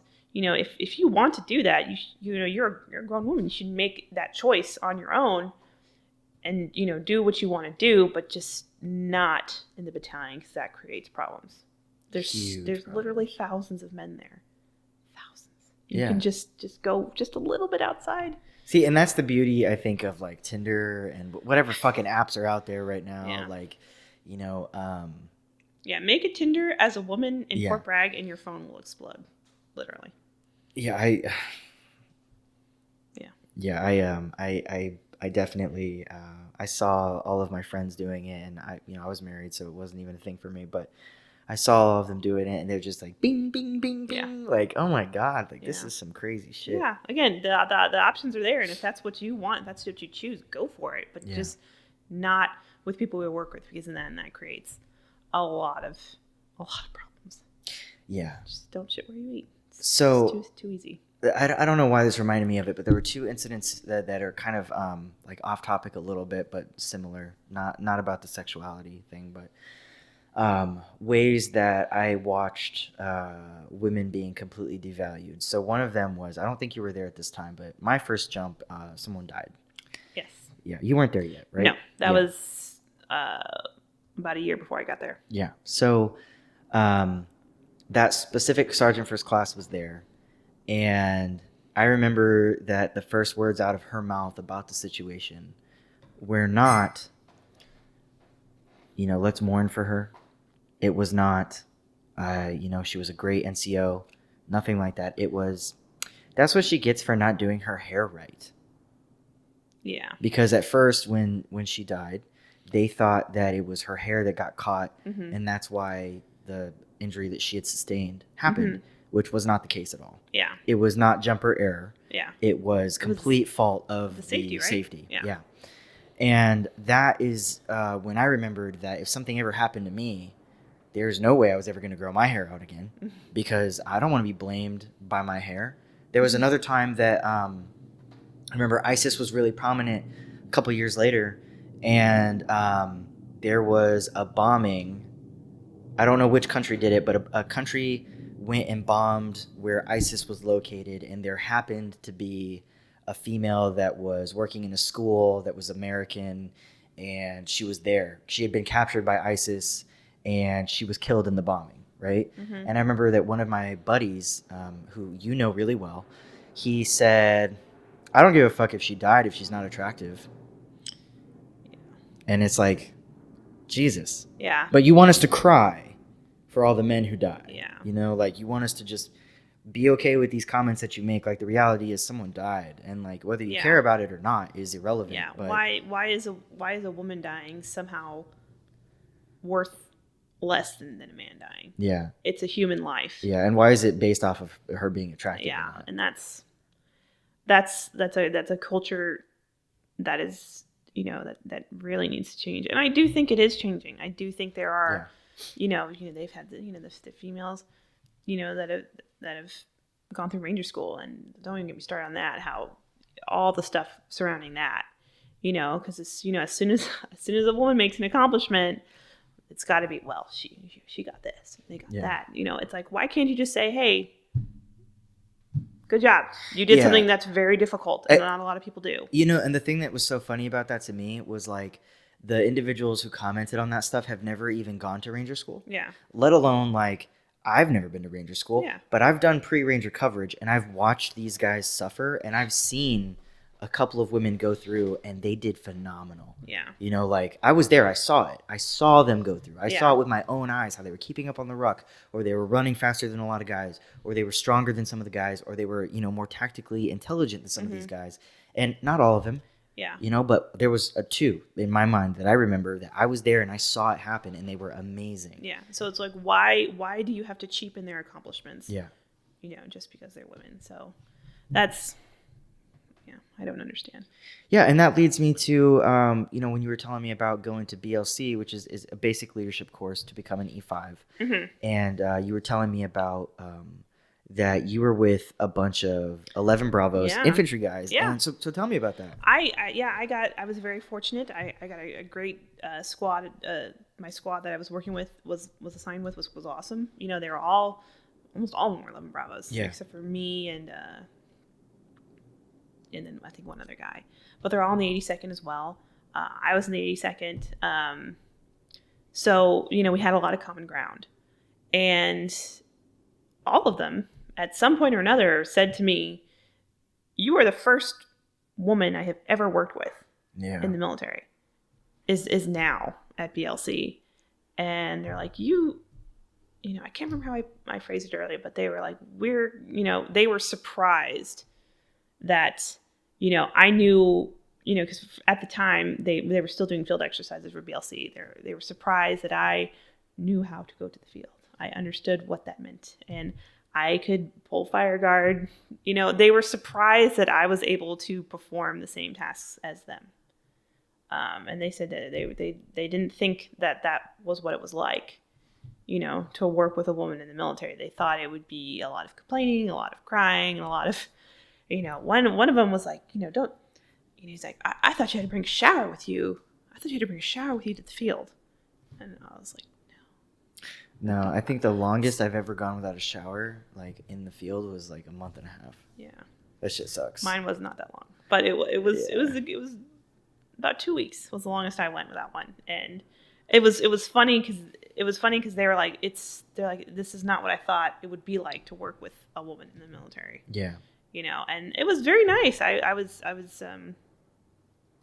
happy to hear that. And I said, I hope that, you know, me and then women like me are what you remember, and don't remember or try to forget some of the you know, the more problematic ones. Because I feel like a lot of women in the military are like me, and that they are hardworking and they try and do their best, and, you know, they don't want to complain. They you know, they want to give it everything they've got, and you know, and they just, you know, give it all to the Army. Yeah. I feel like a lot of women are like that. And unfortunately, it's the ones we were talking about who are just who use their femininity to their advantage and are not good people, are terrible people. And I've said this before, the worst person I ever met in the military was a woman. You know, she was the worst person I'd ever encountered in my life, and it was a woman. So, you know, I hate that.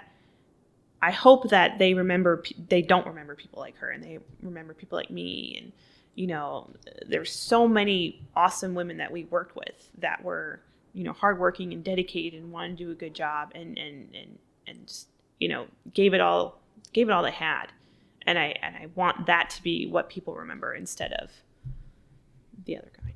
Yeah, I would say 9 times out of 10. I mean, you know, going from the 82nd then to a hospital, I kind of expected really weak-minded women. And I mean, don't get me wrong, like there are some, you know, like there are some young soldiers and sailors that are just they need to get their butt kicked.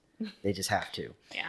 But the majority of NCOs that I've met that are women in the hospital, amazing women who put their soldiers first, who accomplish the mission, who are just a phone call away. If I need anything, hey, do you have the answer to this? Do you know who knows this? Blah, blah, blah, blah, blah. Yeah. Anything. And they're just on top of it all the time, constantly rooting for their team, Yeah. you know, like have this team mentality mindset. And it often becomes the men that don't. You know, I've found that it's really just like a lot of guys don't have that team mentality, whereas a lot of these women do. And I think that there's kind of a benefit, you know, to like being a woman and being a little older and understanding that this is expected of you to fail. So they have that working against them, and they know, I need to be the fucking best.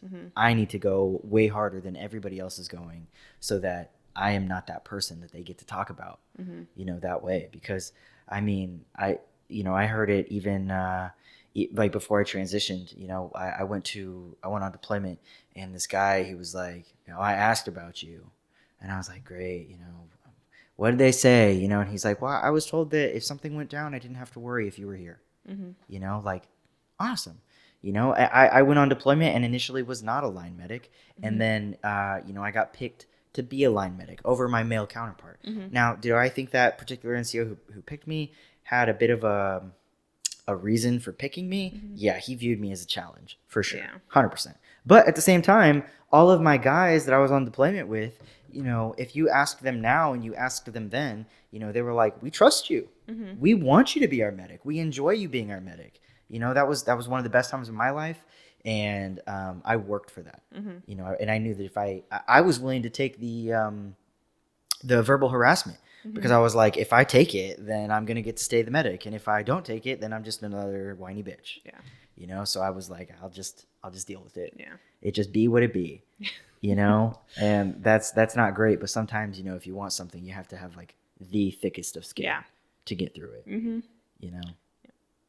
So, I mean, those situations, they suck. But yeah, I've found a lot of women that are just outstanding, absolutely outstanding, you know? So like, if you had a young female that you knew was joining, what are some of the things that you would tell her? Would you have the talk with her? I would have a talk with her. I would not phrase it in the way that it was put to me, and that was so often put to other women. I would definitely tell her, you know, hey, trust your instinct. If something feels wrong, it probably is. You know, as lame as the battle buddy system is, you know, it's not a bad idea to have someone with you when you're doing certain things, and you know, it's not how it should be. And in a perfect army, that would not happen. You would not need a shield, a second, somebody there with you. But sometimes, you know, in this reality that we live in, sometimes it is necessary to have that. Yeah. In order to avoid some things, you know, and that's not victim blaming. That's, you know, it's an unfortunate reality. Yeah, you can hope for a better future, but be aware of the future. I mean, the current reality or situation. Yeah, it's an unfortunate reality. You know, I would tell them, you know, like, at no point does do a single male NCO need to come into your room ever. You know, that never needs to happen. No, that is wrong. You know, that is I would like for you to get some. I'm uncomfortable. You know, and then the biggest thing is also to say it. Just say, hey, the situation I'm in right now makes me uncomfortable. You know, how can we make this better? Yeah. Because a lot of people are not their own. They don't advocate for themselves. You know, I know I certainly didn't. You know, like that guy at Airborne School, I didn't say a word to anybody. I kept it to myself the whole time. You know, for reasons we talked about. I didn't want to get a label. I didn't want to come into my unit with that being attached to me. Like, oh, she just, you know, reported someone. She made a sharp complaint about somebody. That's a precedent that's going to get set. You know, I also absolutely hated TRADOC. I hated being in TRADOC. And TRADOC is where we train. Yes. So that's any sort of training. So AIT, Airborne School. Yeah. Basic training. I hated it, you know. So I was like, I will do anything to get as. And, you know, the fastest way to get through something in the Army is to go through it, you know.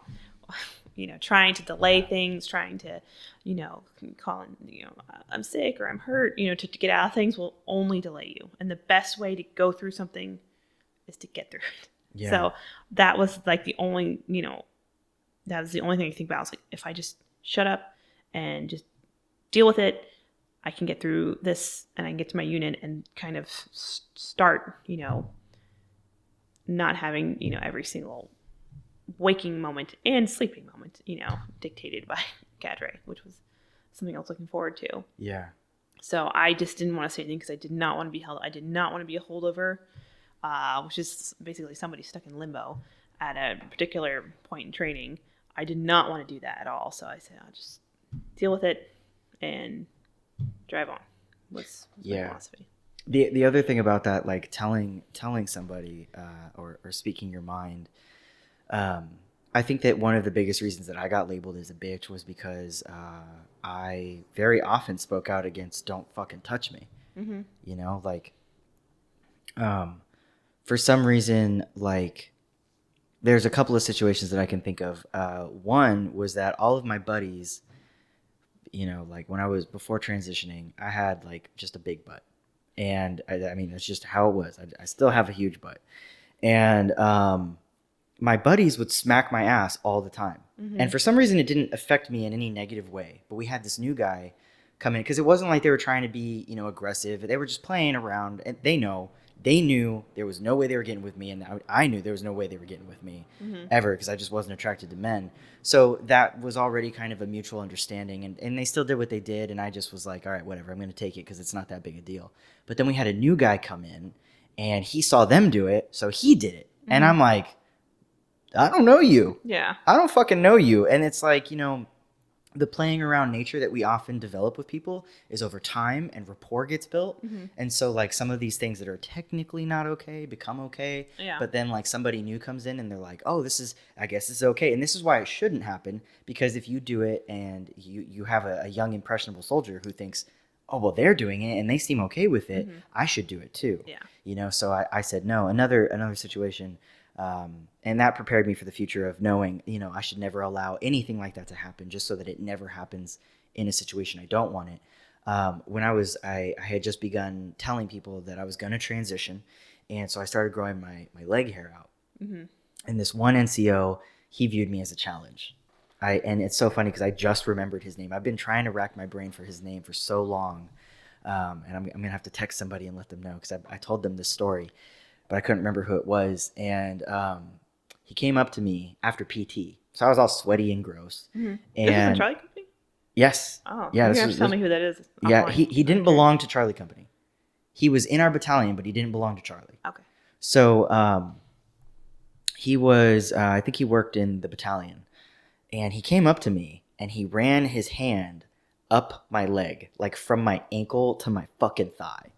And he was like, I don't like that you need to shave that shit. And I was like, you need to never fucking touch me again. Yeah. And I was only a private. Yeah. And I remember he's like, don't be such a bitch. And I was like, don't fucking touch me. Yeah. And he's like, well, I could get you in trouble for talking to me like that. And I'm like, and I can get you in trouble for touching me. Yeah, exactly. Yeah, don't fucking touch me. But from that point on, I became a bitch to him. And he, it's funny because he would come into, like, once, I had gained rank and I went into the clinic or whatever. At this point, I wasn't the NCOIC. This was before that rotation. And I was a specialist, and I was just working in there. And I got him as a patient. And I did not want him as a patient, but I was like, whatever, I'm going to deal with it. So I told him, I was like, hey, take your top off, meaning your blouse, not your shirt, the over top, the jacket, so I could take his blood pressure. And he's like, oh, yeah, I bet you want me to take my top off. And I'm just like, hold on. And I walked out to my buddies, and I was like, I need somebody to take him as a patient. Yeah. I'm not going to do it. And they're like, we don't give a fuck. Do it. I told them why I didn't want to do it. I told them very blatantly, I'm uncomfortable. This guy makes me uncomfortable. And I'm worried about how he's going to treat me while I'm in the room with him by myself, even if I have the door open. Mm-hmm. And we're not supposed to have the door open to protect patient privacy. I don't feel comfortable. And they said, well, that's too bad. Yeah. You're going to take that patient. Yeah. So sometimes speaking your mind, you have to be prepared for that backlash as well. Yeah. I think that kind of goes along with it, that thick skin. You gotta, you're gonna get a lot of hard truths thrown your way. Yeah. And you gotta go with it. Yeah. You gotta be resilient. Really hard to swallow pills. Nobody cares if you're being harassed. Yeah. So you got to deal with it. Yeah. And again, it's one of those things where it's like, this is wrong and it shouldn't happen. And, we need to change the culture. But, this was just a few years ago. And it's just something that we had to deal with. Yeah. But, changing that culture means that if I ever had a female come up to me and say, hey, listen, I'm not comfortable with this guy. I always tell my female soldiers and my male soldiers, if anybody ever makes you uncomfortable, let me know and I'll take over for the patient. Mm-hmm. And, that's how we change that culture little by little. It's not by these grand gestures. It's not by fucking sitting down in an auditorium and listening to, like somebody talk about how men are all evil and they're going to rape all women. It's little things, little things. Like, I remember, we had a lieutenant, you and I had a lieutenant who, he was a funny guy. Okay. Mm-hmm. And he was kind of, he was a weenie. That's what I call him. He's a little bit of a weenie. Right. Uh-huh. But I hadn't transitioned yet. And, this guy wanted to kick my ass because he thought I was sleeping with his wife. Wasn't. She was my friend. Mm-hmm. But he was a really insecure motherfucker. So he told my platoon sergeant that he wanted to beat the fuck out of me. He's like, I'm going to beat his ass because he wants to be a man. And I was like, come at me, bro, I guess. You know, like, if you're going to beat my ass, just do it. And I was sitting down, and I was sitting with my back, and I'll never do this again just for my own safety. I was sitting with my back toward like an open area. Mm-hmm. And I was facing this lieutenant, and he was my platoon leader for this particular platoon that I was in. And he knew about the situation. And all I remember is that he stood up and he got real big. I'd never seen him do this before. And I'm like, who the fuck are you showing off for? You know, and I didn't say anything. I was just watching. Mm-hmm. And he started like moving closer to me, and he put his hand on my shoulder. And I'm just like, what the fuck is going on? So I finally look, and it's that motherfucker. Mm-hmm. The guy that he was going to come and hit me from behind like a coward. And I was really proud of my little lieutenant who was a weenie, because I was like, I'm proud of you, man. Thank you for stepping up for me. Like, I guess you're not a weenie after all. Like, I mean, if he had hit me from behind, I wouldn't have seen it coming, and I would have gotten my ass knocked out automatically. Not even a fair fight, you know. And that's how you change the dynamic, because, I mean, he could have just watched it, let it happen, and been just as surprised as everybody else, but he was on the lookout. You know, it's those little tiny things of making sure that you're always watching for your soldiers, or for sailors or your airmen, whatever the fuck they're called, seamen if you're at the Navy. You know, it's really important to be on the lookout constantly for your people. And that reminds me, kind of diving into a different direction here. One of the things that you thought that was really important to bring up about femininity in the Army is women who are going to steal your man. Oh yes, yeah. That is a there's definitely some animosity between female service members and female spouses. There's a lot of friction there, you know, and I'm not going to say whether or not the female spouse's suspicions are founded or not. I'm sure they are. Yeah. You know? Which you didn't have that mindset before, did you? Before you joined the Army, you always kind of... Before I joined the Army, I just thought, female spouses are crazy. hating on female service members. How dare you? You know? Yeah, right. I thought that was so wrong. And then I kind of, I was just like, they don't want your man. Okay, they don't. You know, that was my opinion. And then I was in, and I realized there might be something to this.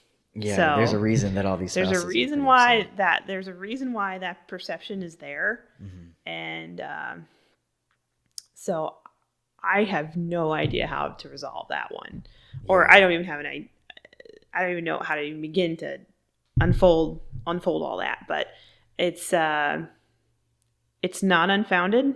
The female spouse's animosity towards female service members, but it's definitely something that needs to get improved, but I don't know how. Yeah, because that comes down to individual want, right? Yeah. Like there's just you have this reality of men and women that work together, and you spend more time with these people than you do with your own family. Yes. And that's why a good sense of boundaries is important, and also why a good sense of female and male leadership is important to your younger soldiers and sailors, or your younger soldiers. I work with sailors, so I always say soldiers and sailors now. But, what I've noticed is that when there are strong men who are very steadfast in their loyalty to their spouses and loyalty to the military, they tend to tell their soldiers, hey, listen, she's not worth it. You're married and you made a commitment to your wife. Whether you really love her or not, you made a commitment. And if you're going to break that commitment, then, do the divorce, get it all done. That way you can have your fun and your freedom and your time. Yeah. And the same needs to be said to our female soldiers, because, I mean, who else are they going to listen to other than older, wiser? Yeah, it's got to come from the top. It's got to come from the top, And when you break it down like that and you say, listen, we have to respect one another. I don't care who you sleep with, but if you're gunning for this guy just because he's married, which is like a thing for a lot of service members that are women, I don't get that mentality. I think it's just youth and immaturity. Yeah. And sometimes not youth, but just immaturity. Yeah. I can see why the tension is there now. And there's a lot of moving parts to fix that problem. Yeah. It's from all angles of that issue. The service members, the female service members, the spouses, they all need to figure themselves out to fix that kind of that tension, because it shouldn't be there. It shouldn't, but it definitely is. Yeah. I mean, teaching, the other thing that I've noticed is that when I have more senior enlisted male or female, and they teach like platonic relationships between men and women, which is a teachable thing. Mm-hmm.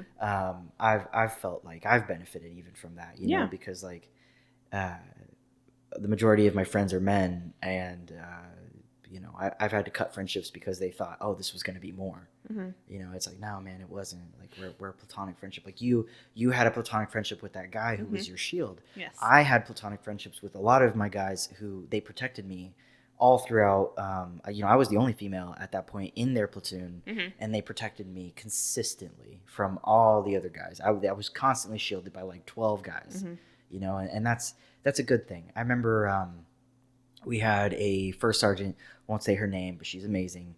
I didn't appreciate her at the time. I appreciate her knowing the Army now. I appreciate her so much more. But I remember one of my first like Friday night safety briefs. Like, okay, don't be stupid, don't drink and drive. If you're gonna sleep with somebody, make sure it's your wife. Always wrap it up if you don't want kids. Blah blah blah blah blah. She said, "Listen, we are getting more and more females into our unit. It is your job as men to protect and encourage the protection of your female soldiers, your partners in life. Like these are your partners now, and you have to protect them. You have to make sure that they're safe, just like they need to make sure that you're safe. Because I mean, men get taken advantage of just as easily now. Yes. I feel like I'm hearing more and more that men are being taken advantage of by men, and it's just you have to step in. Yeah. So I appreciated that from her quite a bit. I didn't realize how much I would appreciate that in future days. Mm-hmm. So yeah, all of these are very very difficult topics in the terms of femininity is not it's not an easy topic, because women, I think in general, we make a man the problem. So, and that's only half the battle. There's men and there's women. Yeah. So yeah, men in some cases are obviously the problem, but in other cases, the toxic femininity that is brought to us is very much alive. Yeah. And it's something that's not really addressed. But like I said before, the worst things I've heard about female service members came from other female service members. So that has to be addressed too. That has to be changed. So the culture has to change to create a better fighting force. You can't have all this internal conflict, which there is a lot of. Yeah. And you can't do your job effectively if you don't feel safe. When you go home at the end of the day, even if your home is a barracks room, if you feel unsafe in that environment, you're not getting. You're not having the most effective soldier you can. Yeah. And the other thing too is like words matter. I remember when I was on deployment, I don't mean words matter in terms of like feelings, like hurting somebody's feelings. I mean, those words kind of whatever, they don't really matter. But I was driving in a car on deployment with an officer female, and we had a group full of dudes in the car. And, we all knew each other. We were all really close. We'd been there already for a few months. And there was a female that was walking, and this officer really, really disliked this female. Mm-hmm. And so when we were driving past her, she said, "I hope somebody raped her while we're here." Oh, that's terrible. I was like, whoa. Yeah. I didn't even know what to say. I was like, Are you serious? And she's like, "Yeah, I hope somebody rapes her. That way she learns her lesson and stops being a bitch." you could have a straightforward conversation with her about her attitude. Yeah. I mean, like, that might actually do the trick. Yeah, there are definitely better ways to address someone's behavior. Yeah. And that is not. Oh, that's terrible. Yeah, because it's one thing to say that in front of a bunch of women, but it's another thing to say that in front of a bunch. I mean, it's not right either way. Yeah. It's still just as wrong. But when Mm-hmm. you say it in front of a bunch of men, you're perpetuating the thought that, okay, well, if you think that all women don't matter and are allowed to be subjected to that type of disgusting thought, Mm-hmm. then I now resonate and make it, a perpetuated thought in my head that that's okay for me to talk and think about a woman like Mm-hmm. that. It's just, That's terrible. I've never heard that until now. That was the first time you told me that. yeah, it's not a story I tell often because it really caught me off guard, and I do respect the officer for the most part that said that, but that deployment was really interesting because I learned a lot about boundaries and what boundaries don't exist when rank is involved. Mm-hmm. Getting able to do whatever you want to do. Just a lot of things that I don't even want to mention because it's just I learned a lot about female boundaries at that Mm-hmm. time. A lot. And it actually makes me think of another story. There was a service member who wanted to commit suicide and tried while we were there. And she came back to the base that I was at because they were going to move her to somewhere else. And they had me watch her, even though she was an officer. Mm-hmm. They had me watch her. And I was still only an E4. And I am attracted to women. So at that time, obviously, that would make me a lesbian. And this officer was also a lesbian. And I felt for some reason like, hey, you know what? This seems kind of inappropriate a little bit. And I can't really place why, but I just feel like it might be a little inappropriate. And sure enough, when you're watching somebody on suicide shift, they cannot go anywhere without you, Mm-hmm. right? And so I had to take her into the shower. And normally I would be like, I don't give a fuck, anybody else. Because I've done this before. And I've been like, listen, I respect you 100% and I will turn my back while you're in the shower. But I need to make sure you don't have anything. Mm-hmm. So show me all your stuff. Like your hands, fold, put the curtain back so that I know what's there. And then as soon as you start your shower, I'm going to turn around and that'll be it. Mm-hmm. So this one in particular female, the officer that I was watching, right? Quotations. She started to make comments about how I was going to rape her in the shower and like crazy shit. Mm-hmm. Now, obviously she just didn't want to be watched. Yeah. So what I did was I put my phone on this ledge that was looking at only me. Mm-hmm. And I had my hands right here on my chest the whole time because I wanted to make it very well known and clear that she was in the shower and that I was right here because there was no way that I was going to be put in trouble for anything that I never did. Yeah. Because you just never know. But that just made me think of that. That deployment was very interesting, to say the least. Yeah. Very, very interesting. But it doesn't always have to be negative because, like I said, I was a line medic at the time with nothing but dudes, and we had a great time. They trusted me. I trusted them. We had some shit go off that, was dangerous, Mm-hmm. and somebody very well could have died, and thank God nobody did. But I was there, and I was prepared, and I was ready for anything that happened, and I mean, my being a man or a woman didn't matter at that point. Mm-hmm. It was, okay, you're a medic and you have the knowledge. So what are you going to do? Yeah. And that's awesome. That's what we want. Mm-hmm. We want that, most women in the Army just want to do their jobs and do it well. All that other stuff is just like unfortunate, side effects of being in, Mm-hmm. but I think for the most part, most of the women I know wanted to be in and they wanted to do their jobs.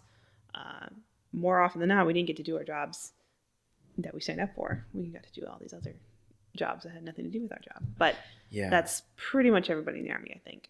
And so, I mean, and I think that, like you said it perfectly, that's kind of what we want. We want that trust. We want to do our jobs and we want to do it well. And I think some male service members don't think that about us. They think I don't really know. They think we want to bring showers to the field, or we want to, tell everyone we have menstrual cramps and we can't do a rock and stuff. And I don't think that's the case. Most of the time, I'm not saying it doesn't happen, But that seems to be the going stereotype of women in the Army. Yeah. The other thing that I think is important to talk about with femininity is you in particular, and I'm going to cut myself out of this one just because like I was deployed for the majority of the time that this was going on. But when I came back, you and I were both in the same squad, I think, and we had a squad leader who was a female. And she was the epitome of what I would consider a shitbag as a female. Like just amazing at PT, wonderful runner, very, very smart, gave no fucks about her actual job, spent all of her time doing extracurricular stuff that was genuinely only available to her because of her ability to run, which is great. In fact, I think go for that. Go do it. Go be a part of like the Olympic Army running team. Go be a part of the running team for the Army. Go do all these things. But you don't get to be the squad leader and in charge of us when you're never here. Yeah. And you are never in your job. And great that you're winning all these competitions, but that does not mean that you get to be rated as a squad leader when, again, you are never here, you don't know your job, and you're in charge of people who are much better suited for this job than you. Yeah. You know? So I kind of want your thoughts on that. Yeah, that was a frustrating time for me was, like you said, female service member doing all these really great extracurricular activities because she was very good at PT. And that's, like you said, that's awesome. But, on the same token, you can't have that person in charge of a squad of people and running a section of our role too.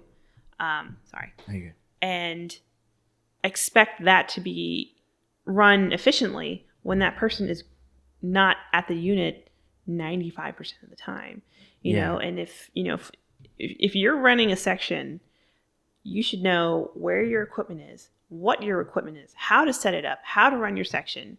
And if you can't do any of that because you're doing these extracurriculars all the time, then you shouldn't have a section. Yeah. So that was particularly frustrating for me because, at the unit we were at, it was very much a case of, 10% of the people are doing 90% of the work. Yeah. So that was a frustrating circumstance for me, is that I had a lot of jobs that would typically be spread out among 4 or 5 NCOs, and for some reason I had all of them at the same time. Yeah. So that was very frustrating for me, where I would see this female NCO we were talking about who would just not come to work for several days, or would leave work at like 11 and wouldn't come back. Or I would have my other NCO counterparts who would just, I don't have anything to do, I'm going to go home at like 3, and I'm staying till 6 or 7 at night. And then also I'm coming in at 2 or 3 o'clock in the morning for weapons turning all the time. Yeah. Because we were jumping all the time. Yeah. And, more often than not, you draw weapons and someone's... You can move this down a little bit if you want. Just this part. This? Yeah. There you go. Perfect. Okay. So, so more often than not, I was, it was frustrating for me to see, people get rewarded constantly because they're good at PT, but could do nothing else, while you had people who were working their asses off all the time, getting absolutely zero.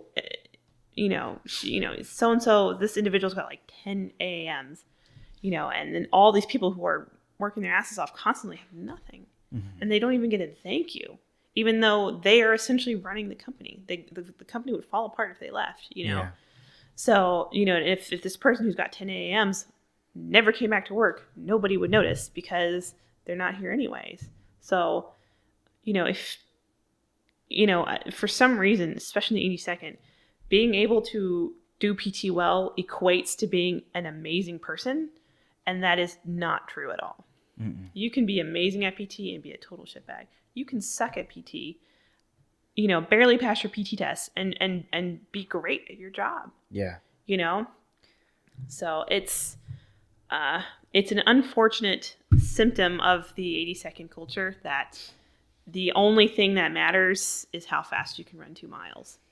And that time can open doors that you couldn't even imagine. and they can get rid of problems like you wouldn't imagine. So Oh yeah. and it's kind of disheartening to see well, so and so they can run 2 miles in under 10 minutes, so we're just going to let this go. Even if it is even if what they're doing is so wrong, well, that is the reason why they shouldn't get in trouble, is because they can run fast. You're like, that in no other place would that be. It's not like, some guy could go murder another guy and they go, well, that guy, he can do a lot of push-ups really fast, so we're just gonna let this go. You know what I'm saying? It's like that justification would never be allowed anywhere else. Yeah. So why is it being allowed here? Why are people getting so much license to do so many things, and other people are just getting shit on. Yeah, and that's a universal problem in the military, like universal. I mean, there are thousands and thousands and thousands of memes, pages, Instagram pages that just they roast the fuck out of people that pretend to be these amazing leaders because they have a great PT test. Like, I'm not gonna lie to you, I think that having a good PT test is important. You know. But at the end of the day, the most important thing for me is that you're passing the PT test, because I'm not going to trust the person who has a flawless PT score, but leaves me when I'm not prepared at whatever rank I am to deal with situations that require them and not me, and for this female in particular that we're talking about, she should have been around. With what her title was of squad leader. Yeah. You and I were both team leaders at this time. And there were so many issues with the soldiers in our squad that it required her to be there because she has the ultimate say. Because, people are going to give you shit with, oh, well, you're just my team leader. No, I'm an NCO and you're not. And I'm telling you what's going to happen. But I also don't have the final say because I can't just go to the platoon sergeant and say, we need to chapter this guy or this gal out. And they're going to be like, well, have you talked to your squad leader? I can't find my squad leader. Yeah. I remember that our platoon sergeant at the time, he told me once, the guy that, you can't even stand him. But he did tell me, he's like, I made an experiment. And I was like, oh, really? Okay. What was it? And he's like, well, I said that for PT, we were going to go and lay out all of our MES chests. Like for anyone who doesn't know what an MES chest is, it's basically a large number of chests that have all of your medical equipment and supplies and whatnot. And we were going to go lay them out for PT. That way we didn't have to do it later in the day. That actually wasn't the case. He was not going to go lay out the chests. There was no need for it. He wanted to see if that particular squad leader, who was an Olympic caliber runner, was going to actually go to PT with us. The fact that he even had an option to skip our PT to go do her own PT without her squad was just ridiculous. Yeah. And he's like, so I set it up and I said, okay, we're going to go do this. So we all start running and I'm at the back of the pack and she falls behind me. And I'm like, you know what? I know that she can run faster than me. Why is she falling behind me? And she just peeled off and went and did her own thing. Yeah. She let her squad do all the work. Yeah. Didn't even show up. Yeah. And that was a frequent occurrence, and like I said, if you don't know where your stuff is, if you don't know where your chests are, if you don't know how to lay out your sets, if you don't know how to set up your section, in the roll 2 or the sort of small, how would you describe roll 2? Small. It's basically like a very small little field hospital that consists of people coming in to be seen, a patient hold where people stay if they need medications and to be looked after longer, and we also have ancillary, which is like X-ray, dental, things like that. Yeah. And I said, if you don't know where your sets are, if you don't know what your sets consist of, if you don't know if you have no idea what's in those chests, it could be filled with nothing as far as and you have no idea how to lay them out. And you just essentially have no idea how to run your section or do your job. Why are you, the fact that you have a good PT score should not qualify you for a job. You need to have the knowledge to back that up, and I think it was lacking in this case. I think think most people that ran sections in the World II knew how to do it. Yeah. You know, I think this was the one time where, at least while I was there, where, you know, the squad was given, the section was given to this person simply because of their PT score, you know, and, but, you know, she was a jewel in the crown of the company, you know, because of the PT score. And Yeah. I think, yeah, it was frustrating to be under her and then having to do all the work and then having to sit through all of her award ceremonies. That sucked because it was like all the time, you know. But Yeah. I mean, there was even an award ceremony that she wasn't even being given an award. It was her soldier who was getting an award. And instead of the commander at the time, you know, saying, hey, look at this great soldier who's doing good work and just doing amazing, she said, look at this soldier who's becoming like this one particular NCO. Like, oh, let's praise this one particular NCO because she's so amazing and does all these things. She's not doing anything for the company. And it really comes down to, like, you know, are you a good OER bullet for your commander, for your platoon leader? Yeah, you can get away with murder. Yeah. If you're a good bullet. Yeah. Yeah. And that's definitely a shame. Everyone should be held to the same standard, but it is not the case at all. You know, it varies greatly. Yeah. And, you know, I was always surprised that it was the females in our company that allowed that to happen. You know, instead of being like, hey, listen, I know this is great and you look good and you're doing it great, but, you know, I need you to up your game in terms of what you do for this company. Because one of the biggest disappointments for me, knowing that you were the best NCO in our company, you had the most jobs, you had the most weight on your shoulders, and you were still rated lesser than all of those who had a better PT score. Yeah, that was one of those, I'm on the fence about getting out. You know, I don't know. And then you getting my NCOER. And the thing that was the biggest slap in the face about the NCOER was the first sergeant at the time, you know who you are, was like, hey, your NCOER was really easy to write. You do a lot. Like, it was the first time it had occurred to him. I was like, well, thank you, first sergeant. You know, and he's like, didn't have to make anything up for you. He's like, I usually do. He's like, this was very easy to write. You do a lot around here. And then he was like, you know, I think you should stay in. You do a lot for the Army, and the Army can do a lot for you. The whole same spiel I'm sure he gives everybody. And then to get my rating as a completely middle of the pack rating was like, so what was all that stuff about, you know, all the work I do? Clearly that doesn't count for anything. Yeah. You know. Yeah, I remember our platoon sergeant at the time, he had shared with me that he was struggling because he wanted to give somebody a really high rating for all of the hard work that they had done. But he was being told he couldn't because somebody's PT score. I mean, I knew who he was talking about. Yeah. I knew he was talking about you and her. I knew that. And he said that he was getting a lot of pressure put on him to give her the better rating. Yeah. You know, I also remember that at one point they, and I think that our platoon sergeant that replaced that guy, he purposely gave me the NCOIC position at the 2nd Brigade Clinic because he didn't want her to have it just because she had a good PT score. Yeah.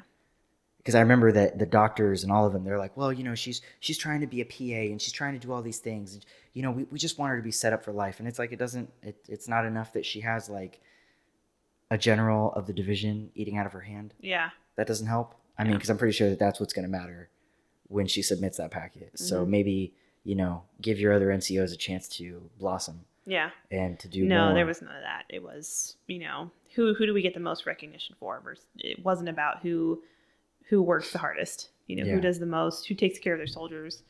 You know, that wasn't it at all.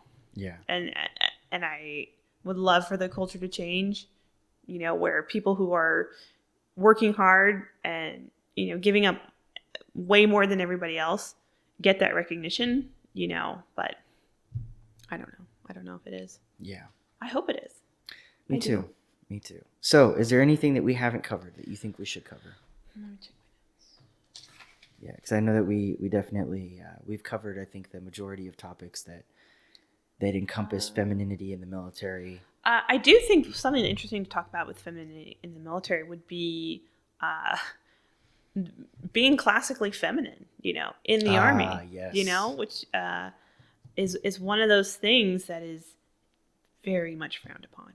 Yeah. If you show up to work, again, I can't speak for all branches. I know it's different. Like in the Air Force, you roll up to work and you look great. I see, women in the Air Force and they get full makeup and earrings. They look fabulous. They look fantastic. And you're Yeah. like, I wish I could do that, But if you, at least in the unit I was in, if you showed up with a lot of makeup on, that is a target. You are a target. And for some reason that gives people license to talk to you differently and treat you differently. So it was very much encouraged to bury that. You do not want to have the female fitting uniforms, because they have the male cut and the female cut. You did not want to wear the female cut uniforms. Yeah. That was bad. Pulled in at the waist and sort of tighter on the legs. No. That would. You're a target. You would set you apart. And then if you did that with makeup, it's like people will treat you differently. Mm-hmm. People will sexualize you. Mm-hmm. And it's, like I said, femininity, you have to bury it, and then God help you if you show up. If you're on leave, like you're talking about, if you're on leave and you have to come in civies, you are going to get told a lot of things about yourself. Yeah. I had one of my first sergeants loved to tell me about how much he appreciated me not in uniform, Yeah. all the time. Every time I was around him not in uniform, he always had something to say about it. Yeah. So, when you go to work, at least that was my perception, you did not want to put on makeup. You did not want to have your nails even painted like clear. You didn't even want to have anything, nothing. You didn't want to look at all feminine. And that was like the best way to get your job done. To be an effective whatever you were was to bury that. Yeah. Because then, it's like an invitation to people. But it's not. Is. It's, it's just you expressing yourself. I want to wear makeup because it makes me feel good. Yeah. But people take that as it's unfair and it's not right. And it's not what that is, but people take that as an invitation. Yeah. And it's not even like we're talking about makeup that's like, how people do it for Instagram. We're talking about regular, like, just like a little mascara. Something. Yeah, just a little foundation to even up the skin. Yeah. Some mascara kind of just, even that will, it's an invitation. And it's, again, it shouldn't be that way because you see other branches. I can't speak for women in the Air Force. I have no idea where their experiences are, but I definitely see them in makeup a lot more than I see women in the Army. Yeah, well, I know that for the sailors that I work with, the first time that I saw somebody come in with a manicure, like full on nails and everything, my first thought was take your nails off. Yeah, like, you're gonna do that right now. And the female that had them, the woman, she was like, no, these are allowed. Yeah. I'll show you the regulation. I was like, oh, okay. Yeah. Yeah. As long as it's allowed, like, I'm cool with that. Yeah, they can have their nails painted like certain colors. Yeah. They can have beige, nude tones. Like, they can have what are the French tip manicure? Yeah. They can have that. And it's not perceived as anything other than just being a woman and being allowed to be that way. Yeah, being allowed, having the freedom to express your feminine side. Yeah. Is not permitted. Well, let me rephrase. It is permitted. You obviously can't. Well, you can't paint your nails. I'm pretty sure. You can't think you can paint your nails at all, other than clear. But makeup is permitted, but it is definitely frowned upon, and it definitely invites a lot of unwanted behaviors your way. Which, again, not how it should be. It is not an invitation. A woman should be able to express her femininity in any way she wants, as long as it's within regulation, right? In uniform. But it definitely puts a target on you. Yeah. And opens you up to a lot of unwanted attention and advances that might make your work more difficult. And your workplace might become less than comfortable. Yeah. So it was put to me when I came in, don't do that. Obviously it's, it says in regulation you can, but don't. and I stuck with that, and it worked for me, except for when I had to come in for like the Christmas parties, and you show up in civvies and you try and look nice, and then it's like, ugh. Yeah, because then it's just like this huge deal. They make it really yeah, uncomfortable. and you don't want it to be a huge deal. Yeah. At least I didn't. Yeah. I just wanted to not look like. I just want to dress how I normally dress. Yeah, you just want to feel comfortable. Yeah. So the last thing I'd like to talk about, which is why I actually wanted you to do this podcast to begin with, was because a few years ago, you were awarded an AAM for something that was ARCOM. You were awarded an ARCOM, which is even better, for something really amazing. You saved a guy's life, like straight up. Because if he probably wouldn't have died. Yeah, but if he hadn't been pulled from where he was, it's possible. Yeah. Or some kind of he could have gotten really hurt. Yes. So just kind of explain. So that's actually an interesting story. Do you want me to tell the whole story, or just tell the whole story. Part? So this was one of my first times I was being a medic, like unsupervised at the unit. It was the jump into White Sands, New Mexico, and so we had. They pulled some medics. You were there. They pulled some medics. We went to this Air Reserve base in California, and we stayed there for a few days. And we were kind of like assigned to jump master teams. Yeah. So I was, they were say, okay, you this medic, you go there, you go there, you go there, and I was assigned to. I want to say it was artillery guys jumping in, and. I was obviously the medic in the bird, because in the summertime they have medics on the planes. They don't actually jump. They just go on, in-flight medic, because heat injuries are really common in Fort Bragg, and jumping is very hot and uncomfortable. Yeah, and, very hot. You can definitely see some injuries there. So I was the in-flight medic, and we had been sitting. It was a hot load, so we were sitting just on the runway all day. So I knew... Just bacon all day, And I knew that, a heat injury was likely. I tried to pass out water a whole bunch, refilling the water bottles, trying to keep them hydrated, because I knew, this is almost guaranteed somebody will, And there were some issues because we didn't have, we didn't travel with... ice sheets, which we had to scramble at the last minute to find because we didn't know we needed them. We thought they'd be provided at the base. It was a whole thing. So we didn't. We got ice sheets at the very last minute, and we, got onto the the bird, and it was a long flight from where we were to where they were jumping, and it seemed like they were doing some kind of maneuvers, kind of evasive. So I swear to you, I have never had to throw up so bad in my life. Yeah, those maneuvers suck. It was awful, and I was like, I refuse to throw up in front of this plane filled with men. Yeah. I will not do it. I don't care if I've got to swallow it. It's not happening. I was that determined, because I really was fighting it. I've seen a lot of guys throw up on a plane too. Oh, yeah. So my last I jump, this major was snacking the whole day. Oh, my God. And I'm like, you got to stop. And, of course, he He starts throwing up. Oh, I'm my like, God. you jerk. Anyways, we're flying, and I've got to throw up, and we're getting closer, so they start checking the door and stuff, and I'm like, oh, thank God, just get out so I can throw up. Couldn't wait for them to get out of the door, because I knew as soon as they would, I would just lean over to this big bag that was right next to me, just throw up everywhere, and it was going to be amazing, and I couldn't wait. And they stand up and hook up.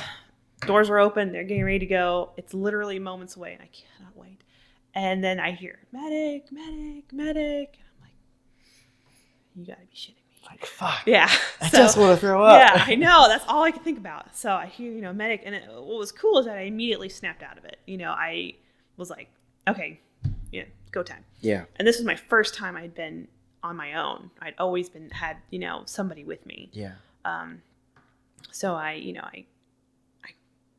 don't even know how I got through these dudes, walking over them, pushing around them, because it's sardine can. Yes, yeah. It is. You are packed in there so tight. It's remarkable. Mm-hmm. And I finally get to the guy and he's having like a full blown seizure. And I'm like, oh my God, this is like legitimate. Usually when people call medic on the drop zone, it's like, I hurt my ankle, know, and, it's not too bad. But this one was like, okay. So, I treated him as best I could, got the ice sheets on him, so we gave him some O2 and he started to kind of come to after. So I'm treating him as they're exiting the aircraft, which was. Did you have to pull him away from the area from having been Yeah, hooked I had up? to unhook him and pull him So down. okay, so let's make this really clear.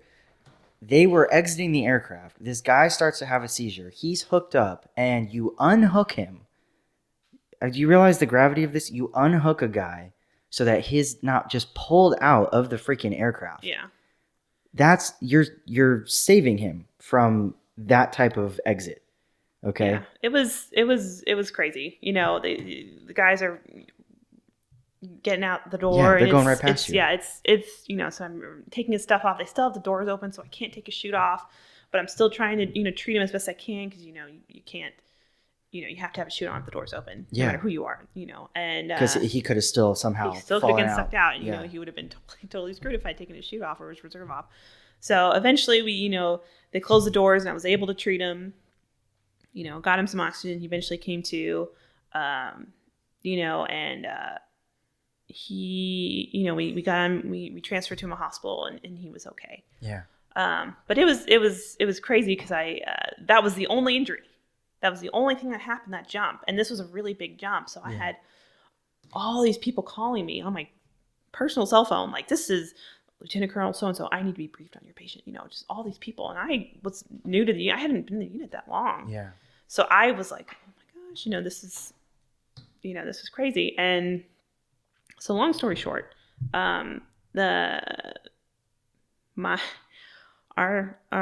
PL, who was also a bit of a weenie, submitted me for brigade, Falcon of the Week, and I got it. He actually gave me the wrong first name on the recommendation. He used my squad leader's first name. So like, he was like, you don't even know my name. Oh my God. But so they had, they recommended me. I didn't even know they were going to do that. And it was like a day after I got back, I was on staff duty. Mm-hmm. And then, 8 a.m. the following morning, I'd been awake for 24 hours. My PL was like, I need a picture of you right now. And I'm like, this is the worst time ever to need a picture of me. I've been awake for 24 hours. I look like garbage. Can we please do this another time? Can I get some sleep? He's like, I need it within the next minute. And he's like, I don't care what you look like. I just need it. Yeah. So, of course, I look absolutely atrocious. But whatever. So I take the picture, or I think it was a female across the hall from me took the picture for me, and we sent it. And I was like, can I smile? And he's like, no smiling. I see a bunch of pictures all the time of people smiling for that thing. So it's like, I totally could have smiled, but that guy was misinformed. Yeah. And so it's this terrible picture of me, and I ended up winning the award. And it was an ARCOM, which was pretty cool. And the 2nd Brigade Facebook page posted about it, about what I did and why, the award I won and why. And it was with that picture. And again, it was a terrible picture. Yeah. And, I didn't have Facebook at the time. So I didn't see, it was my friends who brought this to my attention. First off, my name is wrong. He said my first name was Erica, which it is not. My first name is Hannah. Yeah. And all these, most of the comments were like, oh, congratulations. Wow. Great job. Thank you for, doing what you did. Most of them were positive. And then, the troll shows up and, he's just talking about, wow, look how ugly she is. She looks like Shrek, and it was like, it was so hurtful because it's like, why does this have to be about my appearance?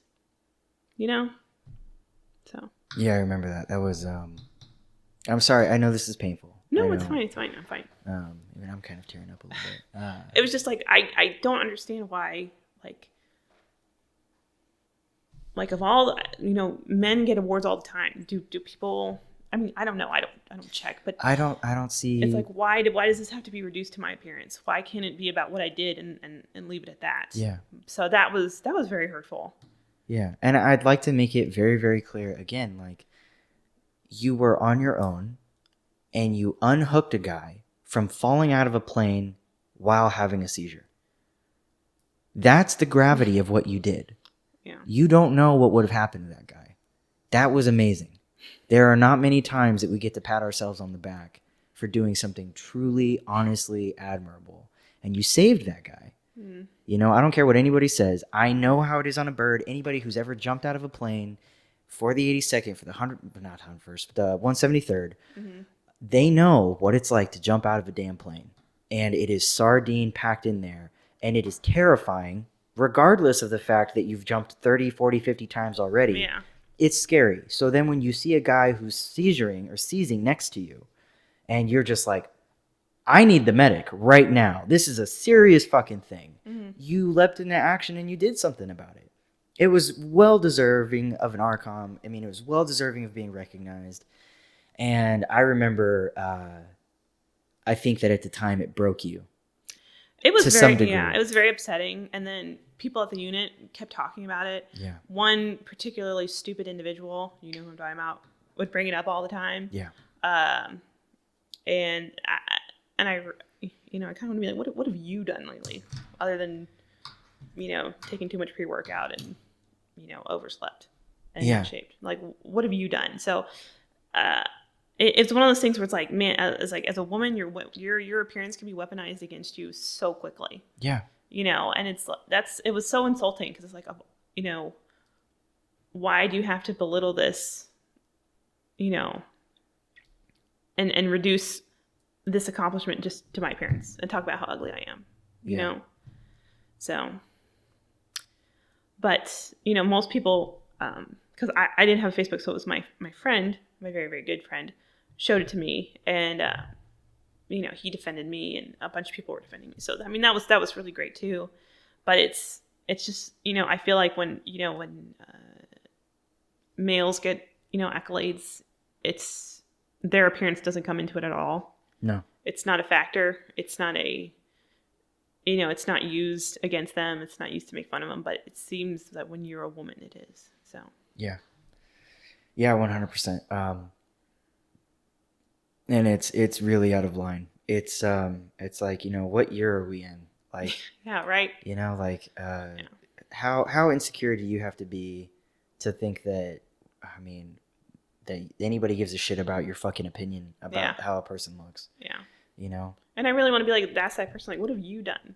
What have you done lately? Yeah, especially in the 82nd, because honestly, there are not very many times that you get to shine and do something that actually matters. There's just really not. Yeah. So that's why I think it's important to have these conversations. Like, what I hope that people get out of this is that it's mindless fucking bullshit that people spew. Mm-hmm. And it affects people because it's hurtful, obviously. Mm-hmm. But you've done more for that company than any other NCO that I knew, and you actually saved somebody's life. And I'm so happy that you got out of the military, because now you have your own fucking life, and you're happy. And it's like, thank God, for you, because you deserved to have something better. Thank you. Better than what you were given, because you were the workhorse always. And everybody knew that if they gave you a task, it was going to get done. And they didn't have to give you any credit for it. Well, thank you. Because you're such a hard worker.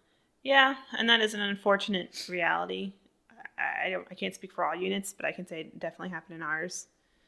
The people who were working the hardest never got any, not even at a girl or at a boy. It was just, and it all came out when I was like, I'm really getting out. My commander didn't think I was. Yeah. He was trying to convince me up until the last day and promising me this unit or that unit. And then my going away, his little spiel was like awesome. And I was like, you should probably tell people this before, they've decided you've screwed them so much that they just can't take it anymore. Yeah. Instead of giving the constant praise to someone who does not perform their job at all, but can run really fast. Yeah.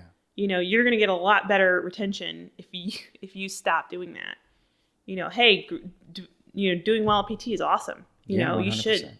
But at the same time, if you can't do your job, what good are you? And that does make me think of, what is the 82nd most famous for? It's for our actions in World War II. Mm-hmm. And I am willing to guarantee that during that time, it was not the person who ran the fastest who saw their first line, second line, third line killed. And then they're like, well, I can run real fast. Yeah. It was, I know my first line's job. I know what my second line's job entails. And my third line, well, I'm going to learn this on the go. Yeah. Because I have to perform this now. And thank God we're not in a wartime situation where those things are happening and Americans are being killed all the time. But it really does, I think, hit a nail on the head of, I think it was you who told me this. If we all lined our NCOs up in the company and we said, who would you follow into battle? Stand behind them. I think that at the time that you were an NCO in our company, everybody would have wanted to stand behind you. Oh, I know that's not true. No, I know. But okay, we'll discount some of the douchebags because those guys, I mean, if they could be themselves, they would line up behind themselves. Yeah. But, 100%, I would have lined up behind you. Like, yeah, I'm an NCO. I'm going to go line up behind her. Because I know who's going to take care of me if something bad happens. I know who made rank before me and is going to, they're going to take care of whatever I need when I need it. And I'm going to do whatever I can to make sure that they're taken care of. That's a real thing. And I would encourage everybody to take that self-accountability measure and say, would anybody in my company line up behind me? Mm-hmm. Well, I don't know. I can say that I was only as good as the soldiers that I led. And when I first became an NCO, it was almost like I got the joke squad, and after a while, somebody in the chain of command pitied me and gave me a absolutely fantastic squad of young men that I could not have accomplished what I did without them, and my second in the arms room was also, a fantastic young man that I couldn't do all the things I did if I didn't have those guys with me, Yeah. So they were instrumental. I say I did like 4 or 5 jobs. I did, but only because I had an amazing squad of guys that I trusted. If I said, hey, I need to take care of this stuff, I need you to take care of X, Y, and Z. And I knew that I would come back and it would be done. With my initial squad, the one I got when I first became NCO, if I said, hey, sit here and watch this rock and don't let this rock go anywhere, they would mess that up somehow. I don't know how, but they would. So Yeah. Again, you're only as good as the people you lead, and I was very, very fortunate to have an amazing group of young men that I worked with that was instrumental to me being able to accomplish as much as I did. Yeah. I owe it all to them. They're fantastic. They know who they are. Great. All right. Well, do you have any last thoughts? Just that, like we talked about, femininity is not a bad thing. And we need to, as an army, embrace the strength that comes with that. Mm-hmm. Don't get lumped in. Don't think to yourself, well, all women are that type we discussed. Don't do any work, complain, cry. They get out of everything because they're women. Most of the women are not like that. Yeah. Most women are what we are, hardworking, dedicated, and want to do, the best possible job that we can. Mm-hmm. And that is what femininity in the Army is to me. It's not the crybabies, Yeah. It's those strong, tough women that get the job done and have your back and are there with you at the end of the day. That is what femininity in the Army is to me. Hell yeah. Amen to that. I love that. Well, thank you so much for coming on here. I really appreciate you taking your time. And thank you for having me. Yeah, I fucking love this. I'm so glad that we got to see each other again. I know it's been too long. It really has. But anyway, all right. Well, that is you heard it here. That's our topic of femininity. Again, thank you so much for being here. And if you've been watching any of the Swayed Against the Grain, you know that this gets dropped on Google Podcasts and CastBox and Spotify and all sorts of stuff. It'll be on YouTube as well. So go ahead and listen in and subscribe if you can. And thank you again.